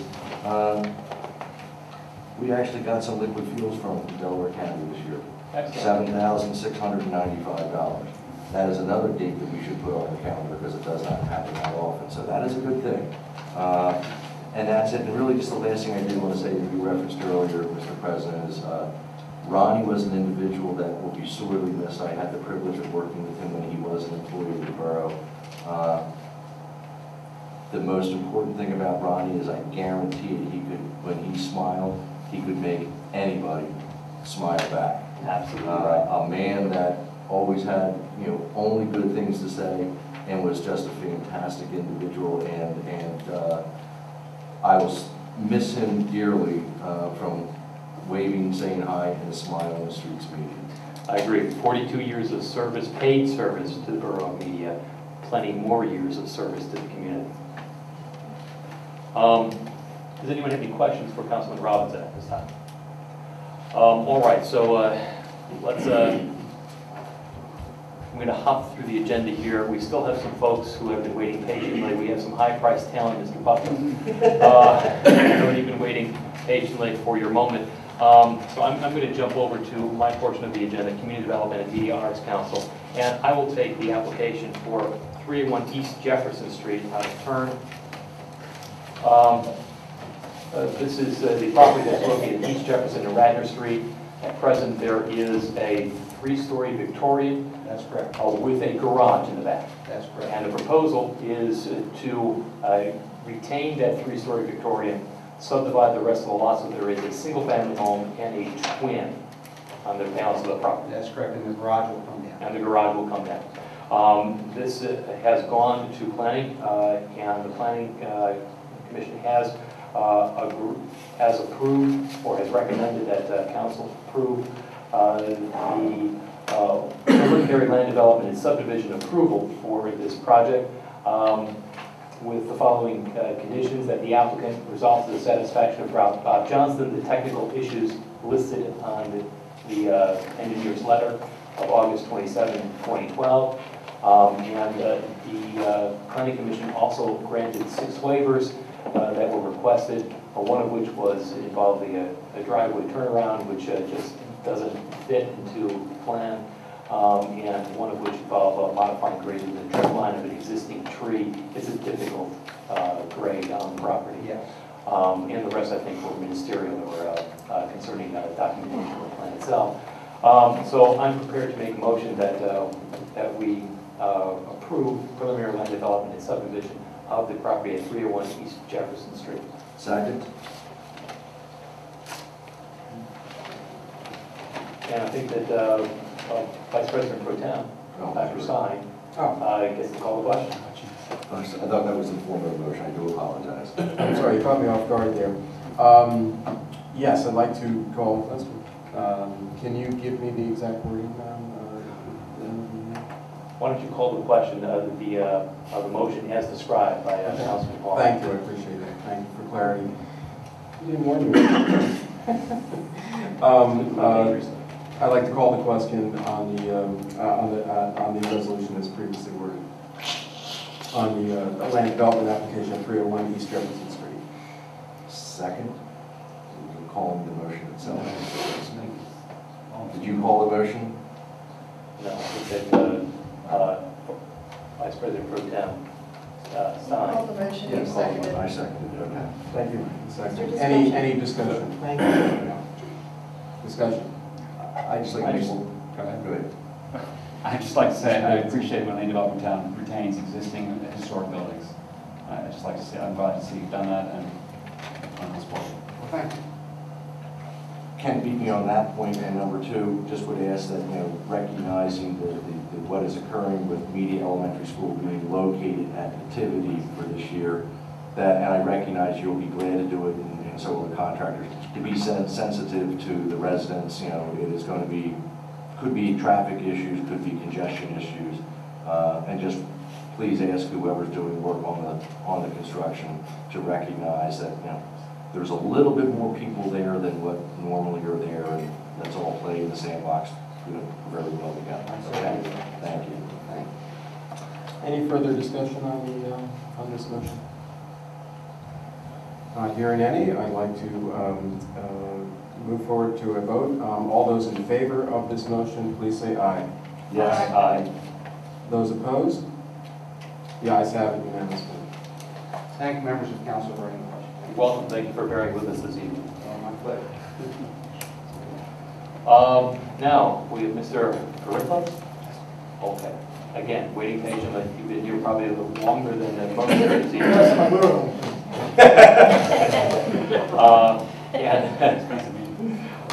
Let's see, I have to find my place here. Yes, this is concerning Resolution 2012, intermunicipal transfer of a liquor license. This pertains to a proposed high-end hot dog and craft brew establishment at 300 West State Street. This is in the spot that was formerly occupied by Four Paws, the original Four Paws spot. That's correct. And Mr. Garifo is planning to put in a high-end hot dog with craft brew establishment, one that we hope will be able to bring some additional traffic and interest to that end of town, and I commend him for his vision in this regard. But the issue before us tonight is the intermunicipal transfer of a liquor license. This is a liquor license that currently is in Chester, and you're seeking to move it into media. And we had a public hearing earlier today. There was no one from the public who spoke, but there was some questions from council concerning various issues, and let me just see if I can list them here. Mr. Griff,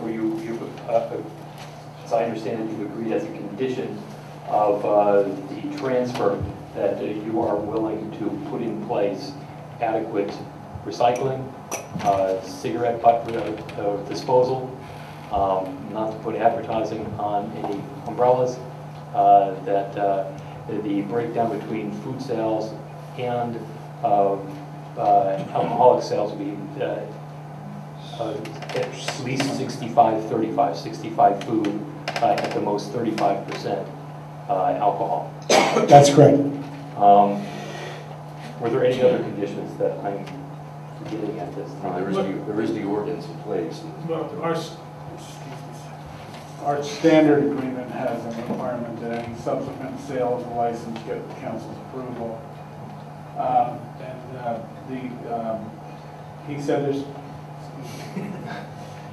Bless you. He stated that there would be no bar. I think it's advisable to put that in the agreement as well, so that, subsequent, it doesn't cost an institutional meeting. And there's some other standard provisions there that I don't recall off the top of my head, but I will provide him with a draft of an agreement containing the conditions you stated and some other ones that are our standards. Mr. Griff, are you agreeable to those conditions? Yes. I wanted to also clarify, the other issue pertains to outdoor dining.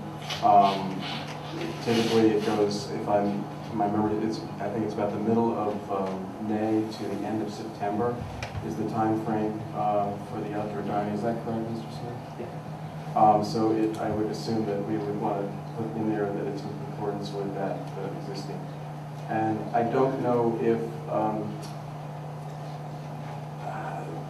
have we resolved, I guess my question is, have we resolved the right-of-way issue? I think Mr. Jeffers can resolve that pretty quickly with the plans that are in the borough to establish where that is, and then the dining can be either outside that area. My informal inspection with Mr. Jeffries a month back was that he was okay with the setbacks as described. Okay. Okay, so just verify that. Verify that. I think the setback issues are unrelated to the liquor license transfer, I think so. But I think we should start with the liquor license and we can address the code issues if they come up.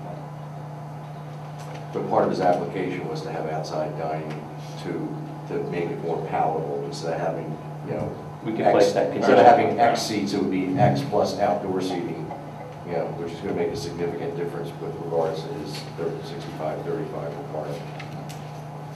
Mr. Griff, are you agreeable to those conditions that we have articulated here? Yes. Excellent. All right, well then, I'll call the question. I move that we approve the intermunicipal transfer of a liquor license to Mr. Carrifo's business. It's subject to the conditions that we have discussed and is subject to any other conditions that are set forth in Mr. Scott's agreement that is to be executed by the applicant. Second.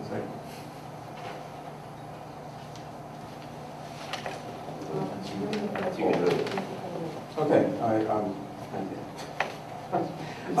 I need to go back to practice on this one. Okay, so I'd like to call the vote. Is there any further discussion on this matter? Okay, hearing none, we'll proceed with the vote. All those in favor of this motion, of this resolution, please say aye. Yes. Aye. Those opposed? The motion passes. The resolution passes. Just for the clarity of the record, it's resolution 2012-11. Thank you. Good luck. Thank you, Councilman. We wish you the best. Thank you. Okay, so we're busy clearing the room. Including the mayor.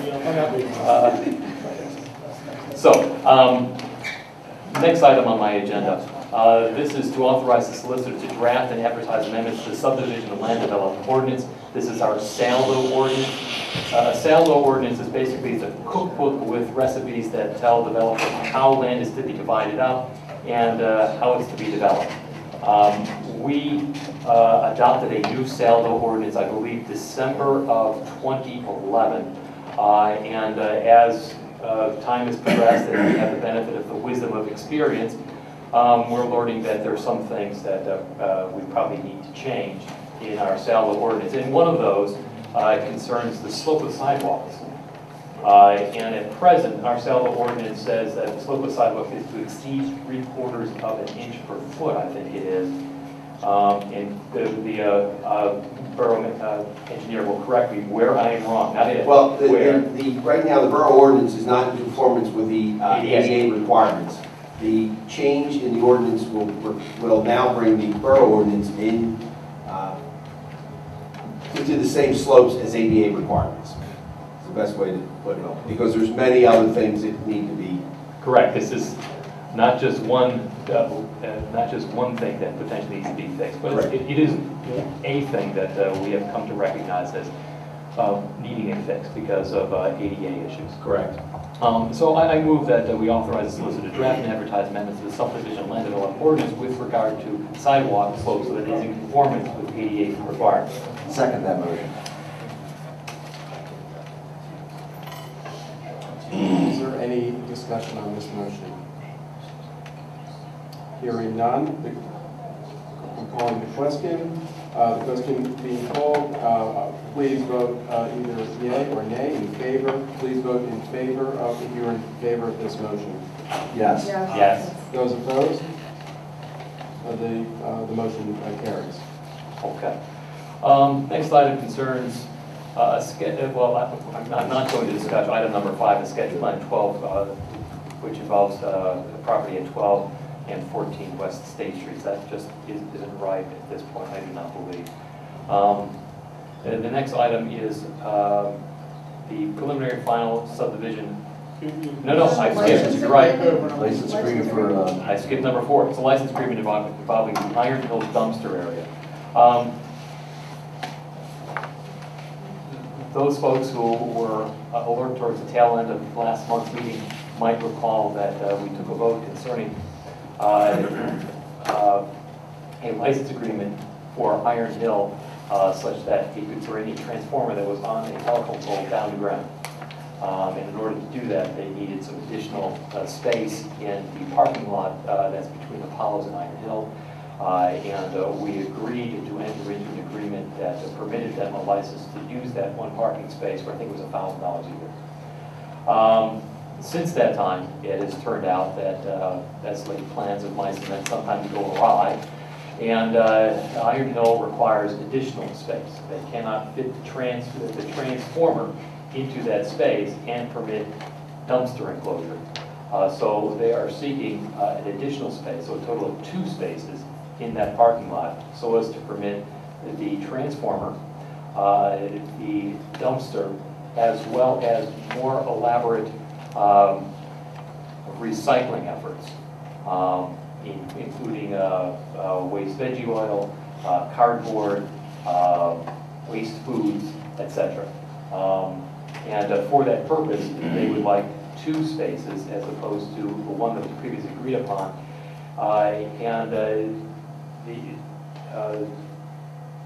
The motion here is to enter into that license agreement, but for a different yearly fee per space. Instead of $1,000 per year, it's $1,500 per year per space, as well as a requirement that baffles be put on the roof so as to partially obscure the HVAC system that's on top of the roof, as well as baffle some of the noise that is generated by those HVAC systems. Mr. Scott, am I missing something? Okay, hit the high points. Yep. All right, I make that in the form of a motion. I'll second the motion. Any discussion on the motion?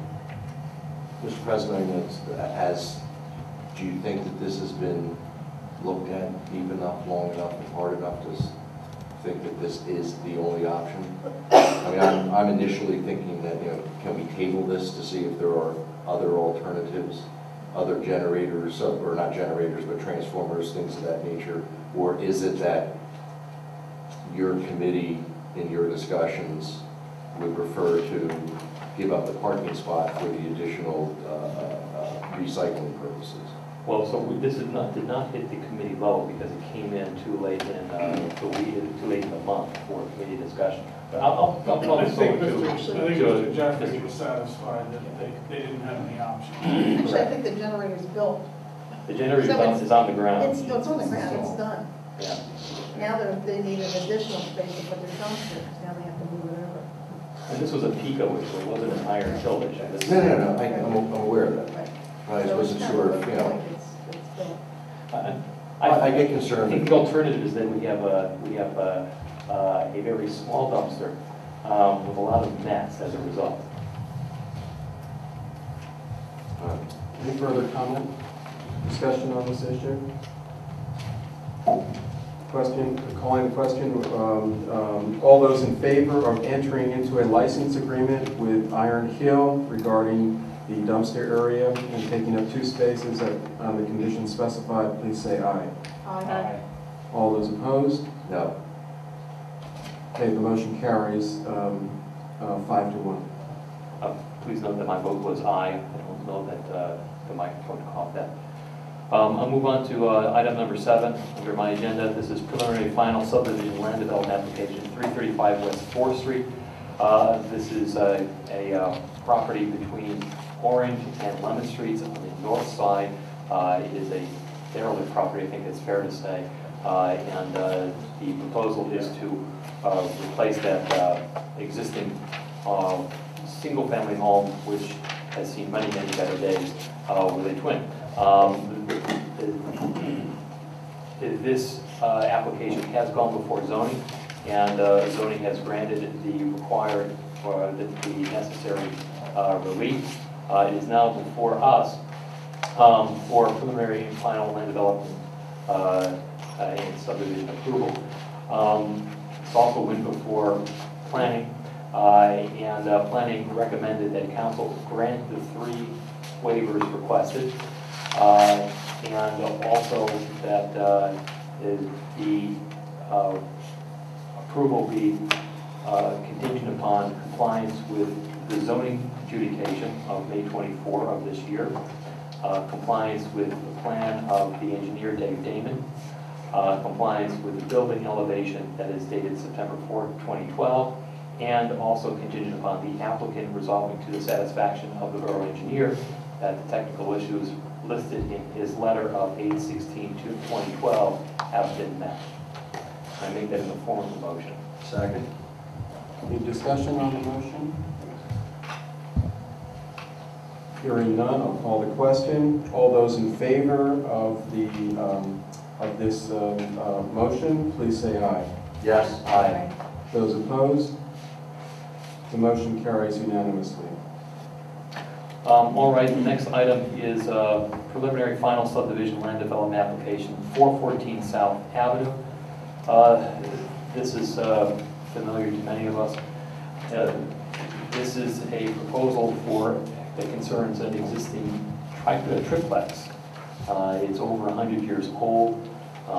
It is considered a historically significant building in the borough, and the applicant wishes to save that, but to develop the land next to it as a twin. This has been before zoning, and zoning has granted the relief requested. This has been before Planning Commission, and the Planning Commission recommends that council approve the preliminary final subdivision land development subject to the applicant resolving to the satisfaction of our engineer the technical issues listed in the engineer's letter of August 24, 2012. and to council granting the 5 land development subdivision waivers listed on sheet C2, plus a 6th one with regard to lot width and depth proportion. Also, that plan of record prepared, that the approval be contingent to the plan of record prepared by Adam Powell, dated August 13, 2012, and consistent with the Lynn Architect response dated September 4th, 2012, and subject to incorporating variances as granted by Media Borough Zoning Hearing Board on July 26, 2012. It's a mouthful, but that's the motion. Second. Any discussion on the motion? Hearing none, I'll call the question. All those in favor of the motion pertaining to 414 South Avenue, please say aye. Aye. Those opposed? The motion carries unanimously. All right, the last subdivision land development application concerns 24 West 6th Street. This is a property between Jackson and Olive Street South Side. There's a proposal for a twin on an existing empty lot. It's gone before Zoning Hearing Board, and Zoning Hearing Board granted the relief requested. It's been before planning, and planning has recommended that Borough Council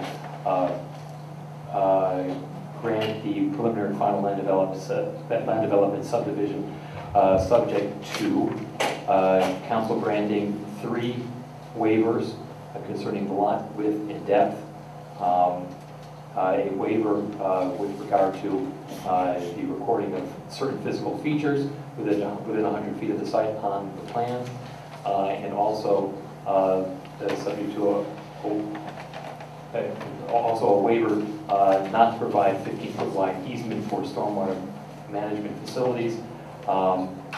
And also, planning has recommended that there be compliance with the zoning adjudication for May 24, 2012, compliance with the plan of David Damon, dated July 20, 2012, and compliance with the building elevation that was presented and dated on September 4, 2012. I make them in the form of a motion. Second. Any discussion on the motion? Question? Engineer. We also prepared a review letter that is dated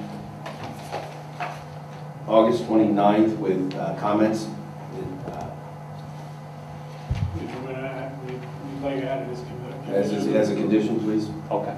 And I'll amend my motion to include that as a condition of our approval. Right, the August 29th, 2012 Fillmore and Associates review letter. Correct. Okay, the motion's been amended. Thank you. Any further discussion? Yeah, could you give some clarification on that they will not provide a 15-foot wide easement to stormwater management? Mr. Engineer. I mean, is there an existing 15-foot easement that we're now? Well, the note I have here is that the lot is landlocked on 3 sides, and the side yard is only 7 feet. 7 feet, and I believe they're providing a blanket easement to allow access to the stormwater management facility. Correct. So they're not denying access. It's just the fact the ordinance calls for a 15-foot easement.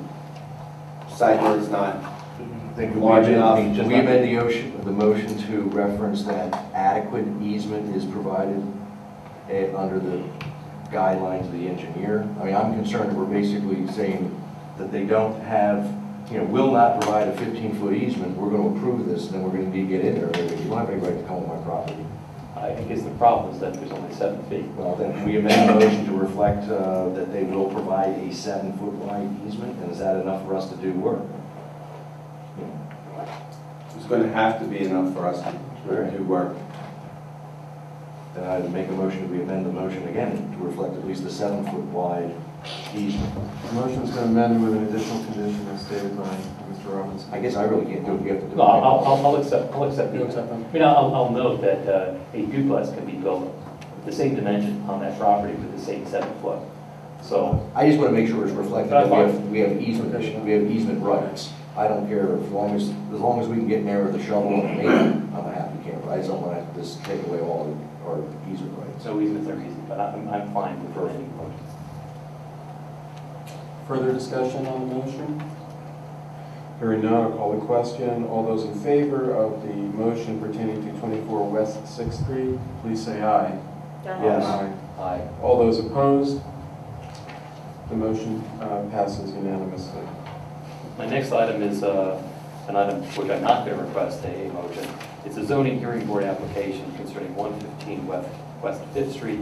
This is 5th Street between Olive and Jackson. On the north side of the street. It's one of the newer properties that was built there, and it pertains to a deck in the rear of the property. The issue here is whether or not we're going to send our solicitor to impose a variance that is to be requested. And since I do not believe that this involves any health, safety, or public welfare, I am not going to make that motion. Just in brief, what this involves is a deck off the rear of the property, and there's a proposal to take down the existing deck and replace it with a deck that's actually smaller in size than the existing one.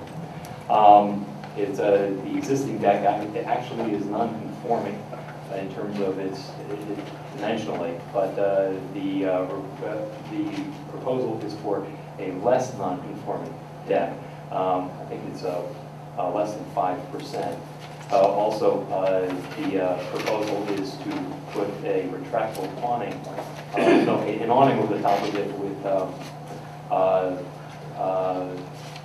screen windows, which then gets us to the issues of building coverage, which again is less than 5%. I think that this is something that the zoning hearing board is best equipped to handle, and they'll determine whether or not hardship exists. So I am not going to make a motion in that regard. I think that if anyone here wishes to make a motion, they may. So I think I proceed then. Okay, nothing else on my agenda, but this is something that's off the agenda. In light of our motion earlier today with regard to the design of the 3rd Street Dam, I at least do not see that there is need to continue with the 3rd Street Project Committee. This was a committee to which Councilman Robinson was assigned back in January, and the assignment was made by motion, so I believe it's appropriate that we dissolve the subcommittee by motion. And so I'll do that. I move that we dissolve the 3rd Street Project Committee at this time. Second. The discussion I do have is the point that I think it needs to be clarified that the committee was, dissolved well before this evening. I am not sure the exact what date, but at some point, Council President made the decision that it was going to be a committee of the whole of Council and no longer subcommittee, and that occurred, I believe, the same month in which the CAC... Either May or June. Okay. Right. So for the record, it was May or June, not September. Okay, that's fair. And I think that was a discussion we had as council, that we would be deliberating on issues concerning the dam design as a whole, which we have done over the past 2.5, 3 months. But from this point on, the point of this is that we have now turned this issue over to the engineering professionals, and we can now deal with these issues on an ad hoc basis as they come before us. I don't see the need to have this standing committee. So we have a motion, it's been seconded. Yeah.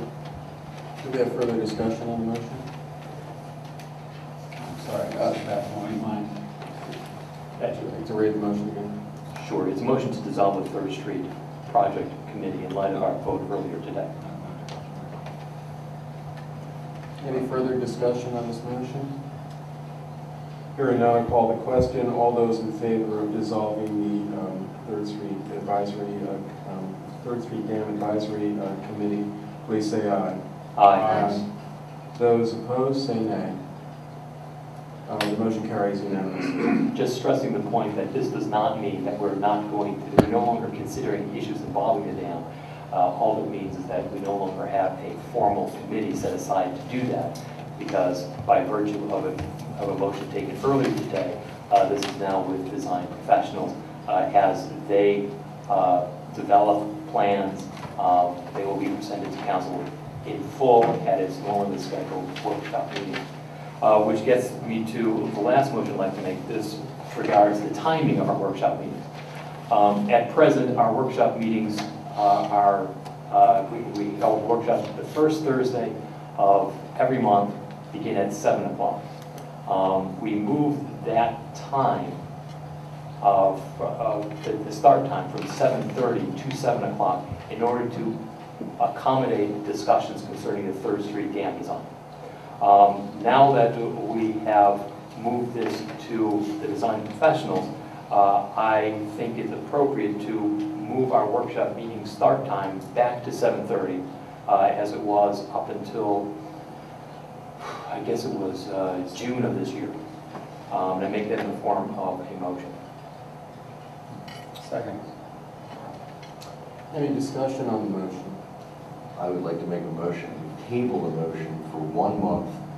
Once again, not to be a curmudgeon, but the fact that what I have seen since I've come back on council is on a almost regular basis, the time from our caucus to our time from our legislative meeting, it seems that every month, the 11th and 45 minutes into the hour, we have 4, 5, 6, 7, 8, 9 issues that all of a sudden every council member goes, well, I have to bring this up. And I would ask that we table this motion, have one more 7 o'clock at caucus, discuss, if we need to look at rescheduling the date of our workshop meeting so that we may eliminate a lot of this, today alone. I mean, and I had to leave the office halfway through the day. I checked my personal email and there were 4 or 5 issues. I would like to say that I think if we looked at our agendas, I've served on council for a long time and I've never seen where you have to have agendas other than date stamped, but time stamped. And I believe today we had 3 different agendas come out, or 2 different agendas at least come out today. I'm just asking that we have a dialogue to say, would we be smarter to discuss different dates? Council for 100 years had caucus and workshop the same week. I was not opposed to this concept until I started to realize that a tremendous amount of issues seem to be cropping up from workshop to legislative that council members don't want to wait till the next month, and it does not give us fair time to discuss and deliberate because everyone wants to get it on the agenda. I'm fine with that. We can hold off for a moment. But I actually have a point of clarification. Maybe Mr. Smith or Solicitor knows the answer, or remembers. Did we actually change the time of our standing meeting, or did we just add a special session? When it was completed, we would just start our regularly scheduled meeting. I thought we had just added, or I don't think we moved the time of our standing meeting. We moved the time. We moved the time of the standing meeting. Yes. To 7. Yes. Okay. I was under. And internally, we decided to go 7 o'clock to, well, it was originally supposed to be 7 o'clock to 7:30. Damn discussion. But that.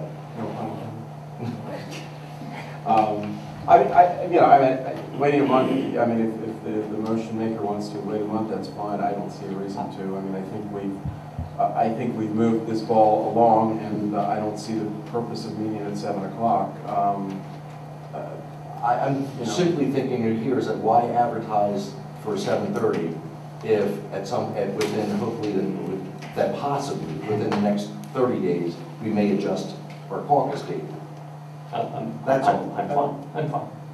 I mean, I don't want to have Dr. Stein feeling that what's your question? And I'll try to clarify it. I'm just an efficiency guy. I'm like, we finished that, let's move back to what we Because we have. haven't been, if you're an efficiency guy, we have not been efficient. Because to give an example, there are issues that are coming up at legislative meetings that have not had any discussion. Because, I'm cool with keeping it at a week if we make a commitment that when we walk away from the caucus, then nothing else gets added to the agenda. I'm not sure I understand what you mean by caucus. Workshop. Workshop, thank you, okay. I would argue that by having it at 7:30 would motivate us to get out of there and be more efficient to get out of there earlier, so I think making it 7, we tend to fill up the time Maybe I need accordingly. to re-explain. There are issues that after we're done workshop, Yeah, that come up that council members want legislative action on at that month's meeting. So issues are coming up from the first week of the month to the third week of the month. right. Maybe, can I just jump in, Paul? I think what he's suggesting is that with the 2-week delay between workshop and legislative, and I've experienced this as a new member of council this year, that a lot of things get thrown in the pot, so to speak, for this evening on the day of, the day before, and things like that. And what I think he's suggesting is if we move, and I've seen other townships and boroughs do this, where they have workshop on Tuesday and council legislative on Thursday, and that way there's no delay in terms of between one and the other kind of thing. And I think maybe what he's suggesting is we meet one more time at 7, discuss potentially changing our current schedule to be somewhat closer, a week away, I don't know what. And only spend one cost in advertising. And then, so, I think, am I doing it justice? Exactly. Okay, so, you should take an extra half an hour to talk about timing next week. You know what, if this is gonna be a debate at 10 o'clock, I'll remove my motion. I'll bring it up at a later date. We can have our 7 o'clock meeting. The borough can spend the $85 for a legal ad, Mr. Smith. Yeah, roughly. And then bring it up at a caucus meeting and spend another $85. Well, and I also think we should understand the implications, although it, for... I withdraw my motion, Mr. President.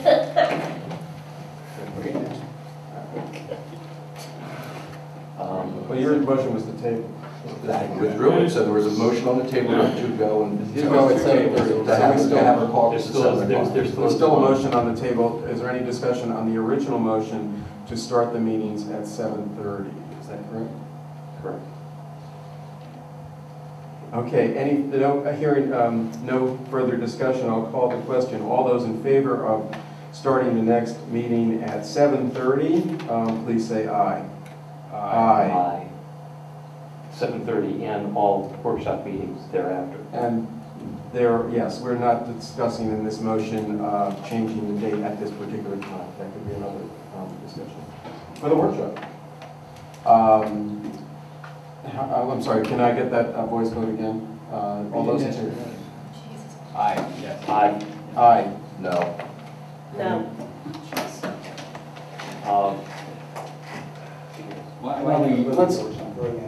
Let's do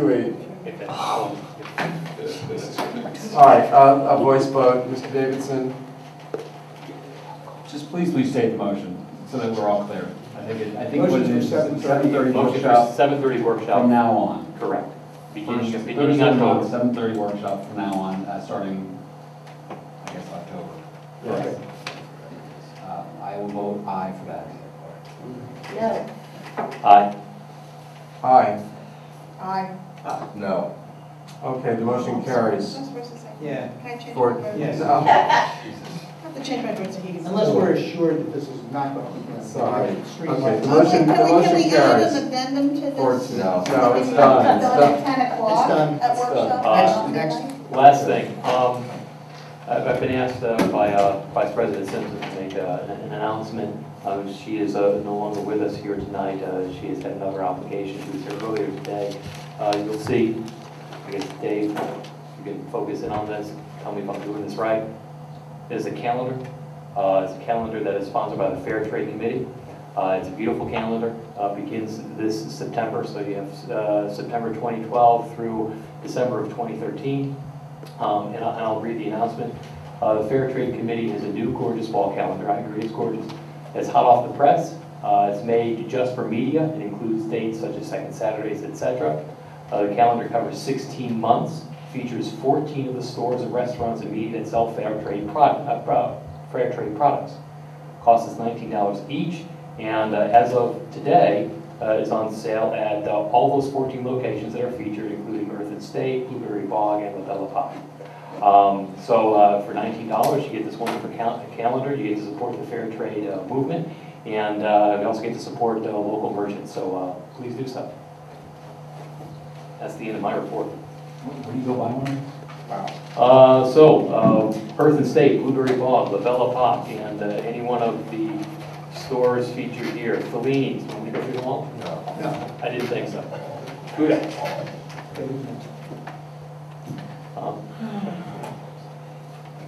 Okay, let's move on then.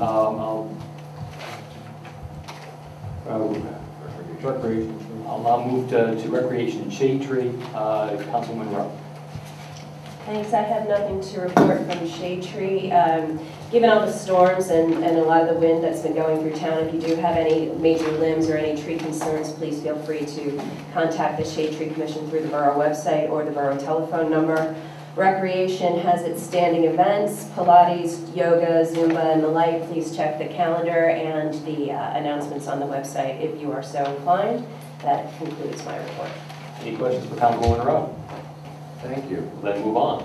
Properties, economic development, fair trade and farmers market. I have delivered those announcements on behalf of Vice President Simpson.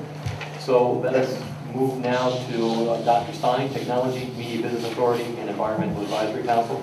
Okay, great. I'll be very quick. The first one is a motion to enter into an agreement with Palm. Palm Incorporated is the maker of the credit card upgrades to our 50 meters on State Street that we discussed at the prior workshop. So I make that in the form of a motion. Second. Motion has been seconded. Is there any discussion on the motion? Hearing none, I'll call the question. All those in favor of the Borough of Media entering into an agreement of purchase with regard to parking meter upgrades, please say aye. Aye. Aye. Those opposed, please say nay. The motion passes unanimously, and just a point of clarification, this will permit the use of credit cards. Yes, that's certain. At certain, these are 50 meters along State Street. Yes. Kind of project. Yep. Great, thank you, everyone. Can I ask one question? I'm sorry. Yeah, please. Are we, do they all have to be at State Street, or could we like spot a couple house area? I mean, I'm just thinking for, you're a big test guy, so that we can test to see, because I'm thinking, we're touch base with the meter maids and see where they're, maybe where they're writing more tickets, and maybe we'll reduce ticket writing and enhance.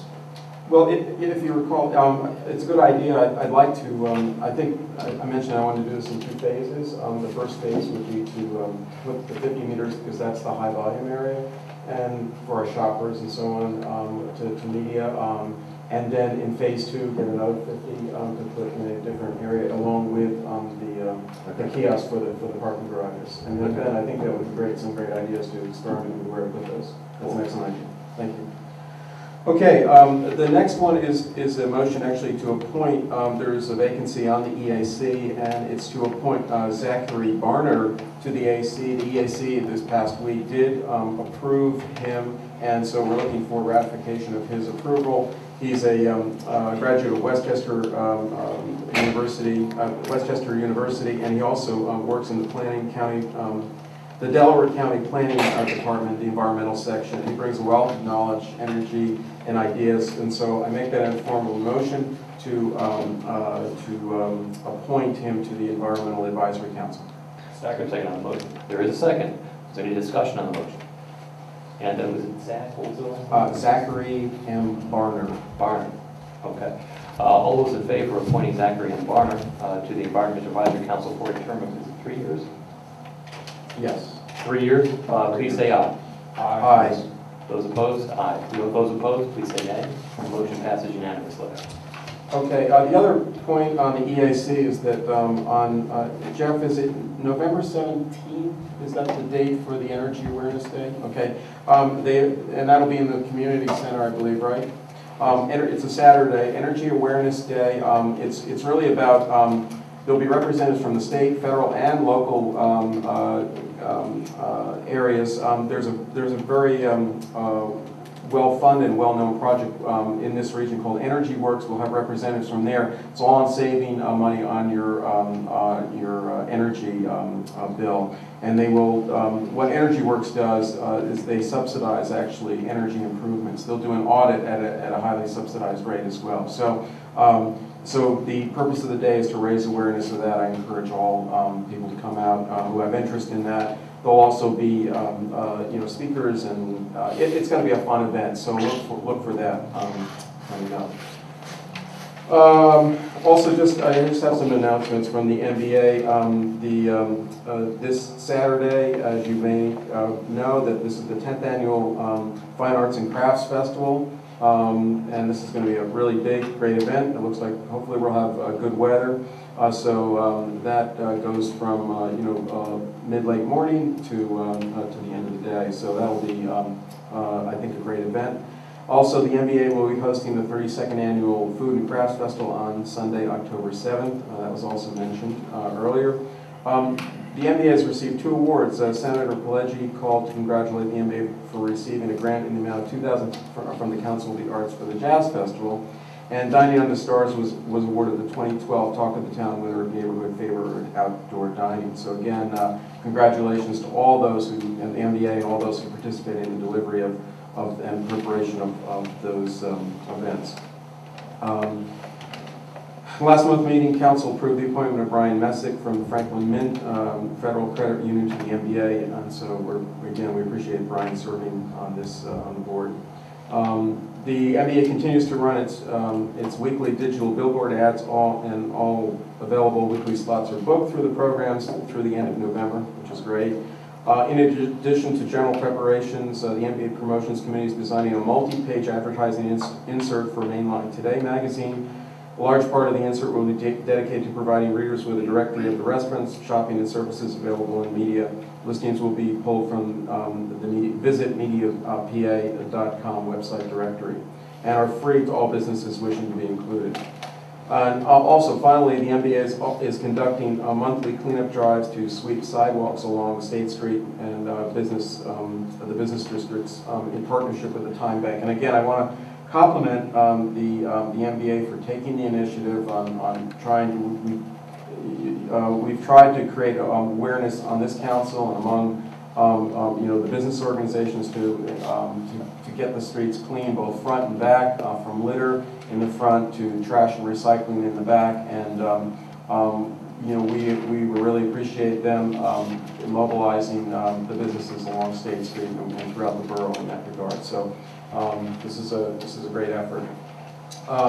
Finally, you may recall at a previous meeting with regard to technology, we were asked, the IT committee, to experiment with putting up some of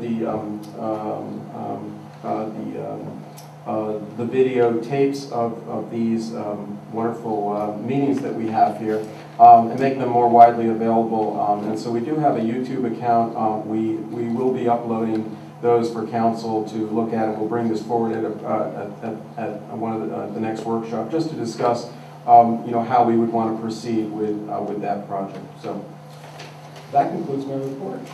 I don't want to deliver a moment. I'm not this much of a YouTube. I was thinking more on the lines it was going to be on our borough website. If YouTube isn't it something a little bit more?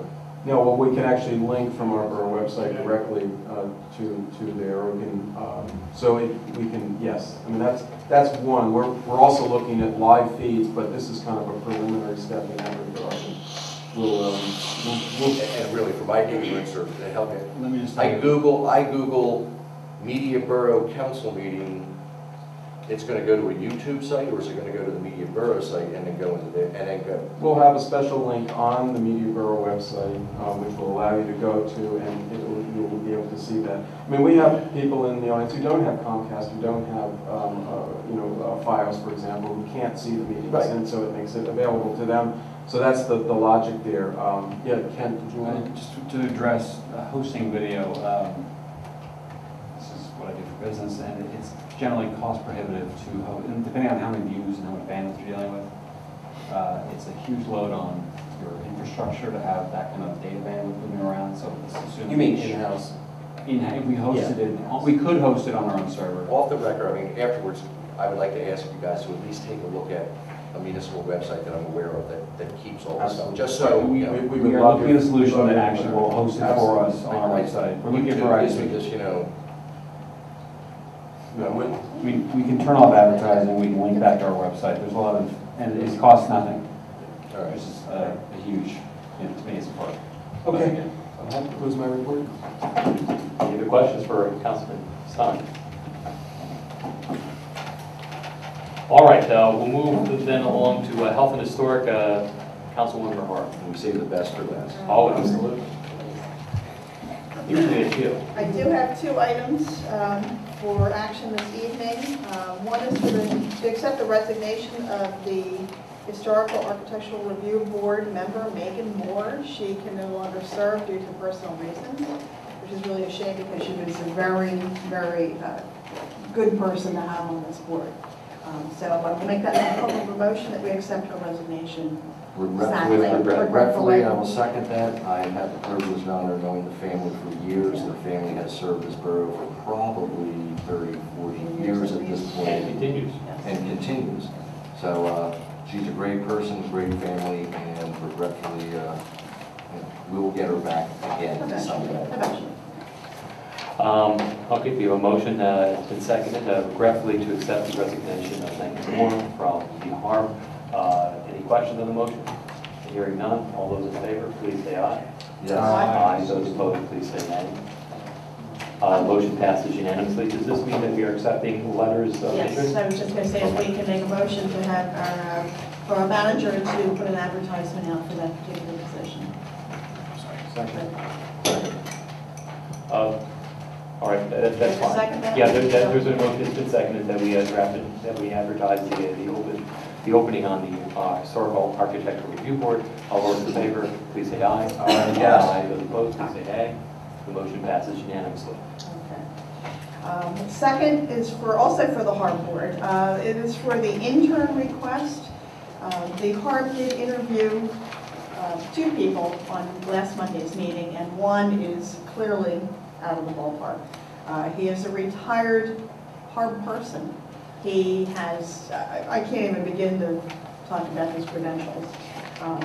He has the time, he has the energy, he has the wherewithal, he's got the credentials behind him. It's a really meager amount of money that we would be approving this evening to just kind of give him a little bonus to do the project that the HARB has before them. They're confident that he can probably knock this out in a short amount of time because he knows exactly what he's doing. So I would like to put in that we can approve. I don't know if we need to approve his paperwork or just the dollar amount for both. Identify the individuals so the taxpayers are aware where the $2,000 is going to. Okay. I can't remember. I think it's J. Paul Cotton? Yes. Yes. Okay. That's out of memory. There's not much left in them. Yes, Mr. J. Paul Cotton, he lives in Wallingford.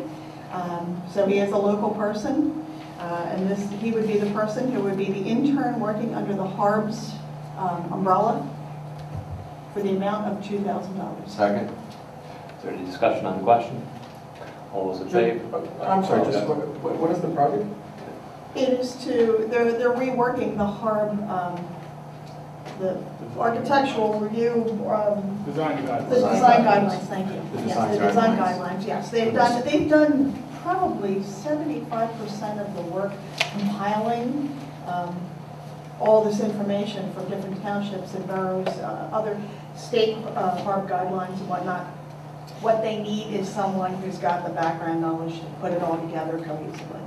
So he's going He's to gonna- create a master He's going to document. redo a master, and he's done this before. What's his background? He's an architect, or he's a designer, or he's a... Oh my gosh, The resume we was should have there. gotten the resume via email, and it's 2 pages, it's lengthy, and honestly, I don't remember where I can start. He was But he's well. done everything. He was He's done well, if not everything, overly yes. qualified, but he doesn't need to know that. Design something really good. I forget. I'm sorry.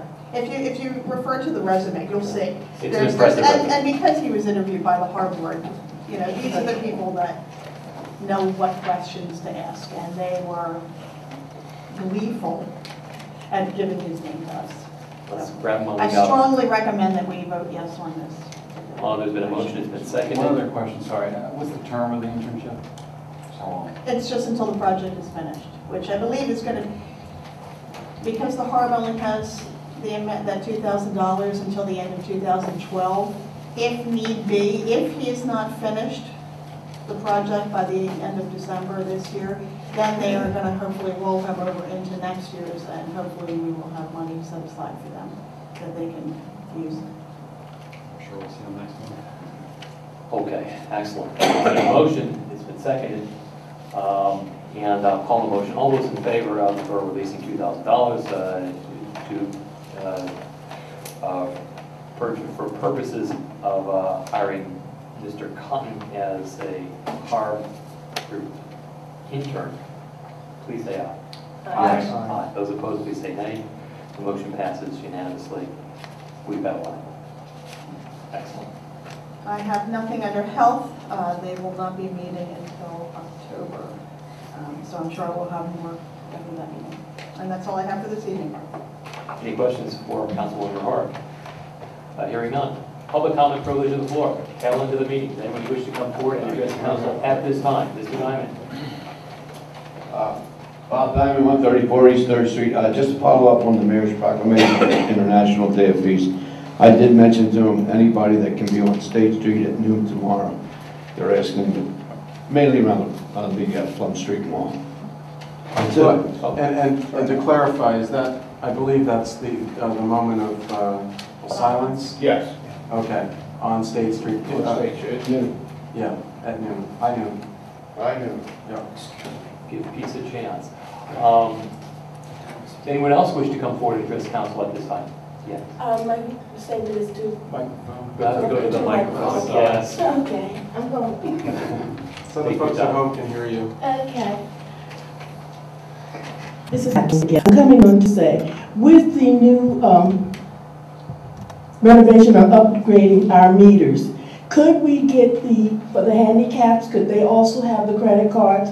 Because we're finding it very hard. I've been in the courthouse several times, and to have to run back out to get money in the meter can be very devastating to us. The credit card meters at all handicap slots, it would be a great benefit to us all. Thank you. Excellent suggestion. Thank you. Aren't you glad you came tonight? Yes. We're glad that you We're glad you came tonight. Absolutely. All right, unless anybody else wishes to entertain a motion to adjourn. Motion to adjourn. We're adjourned. Yes.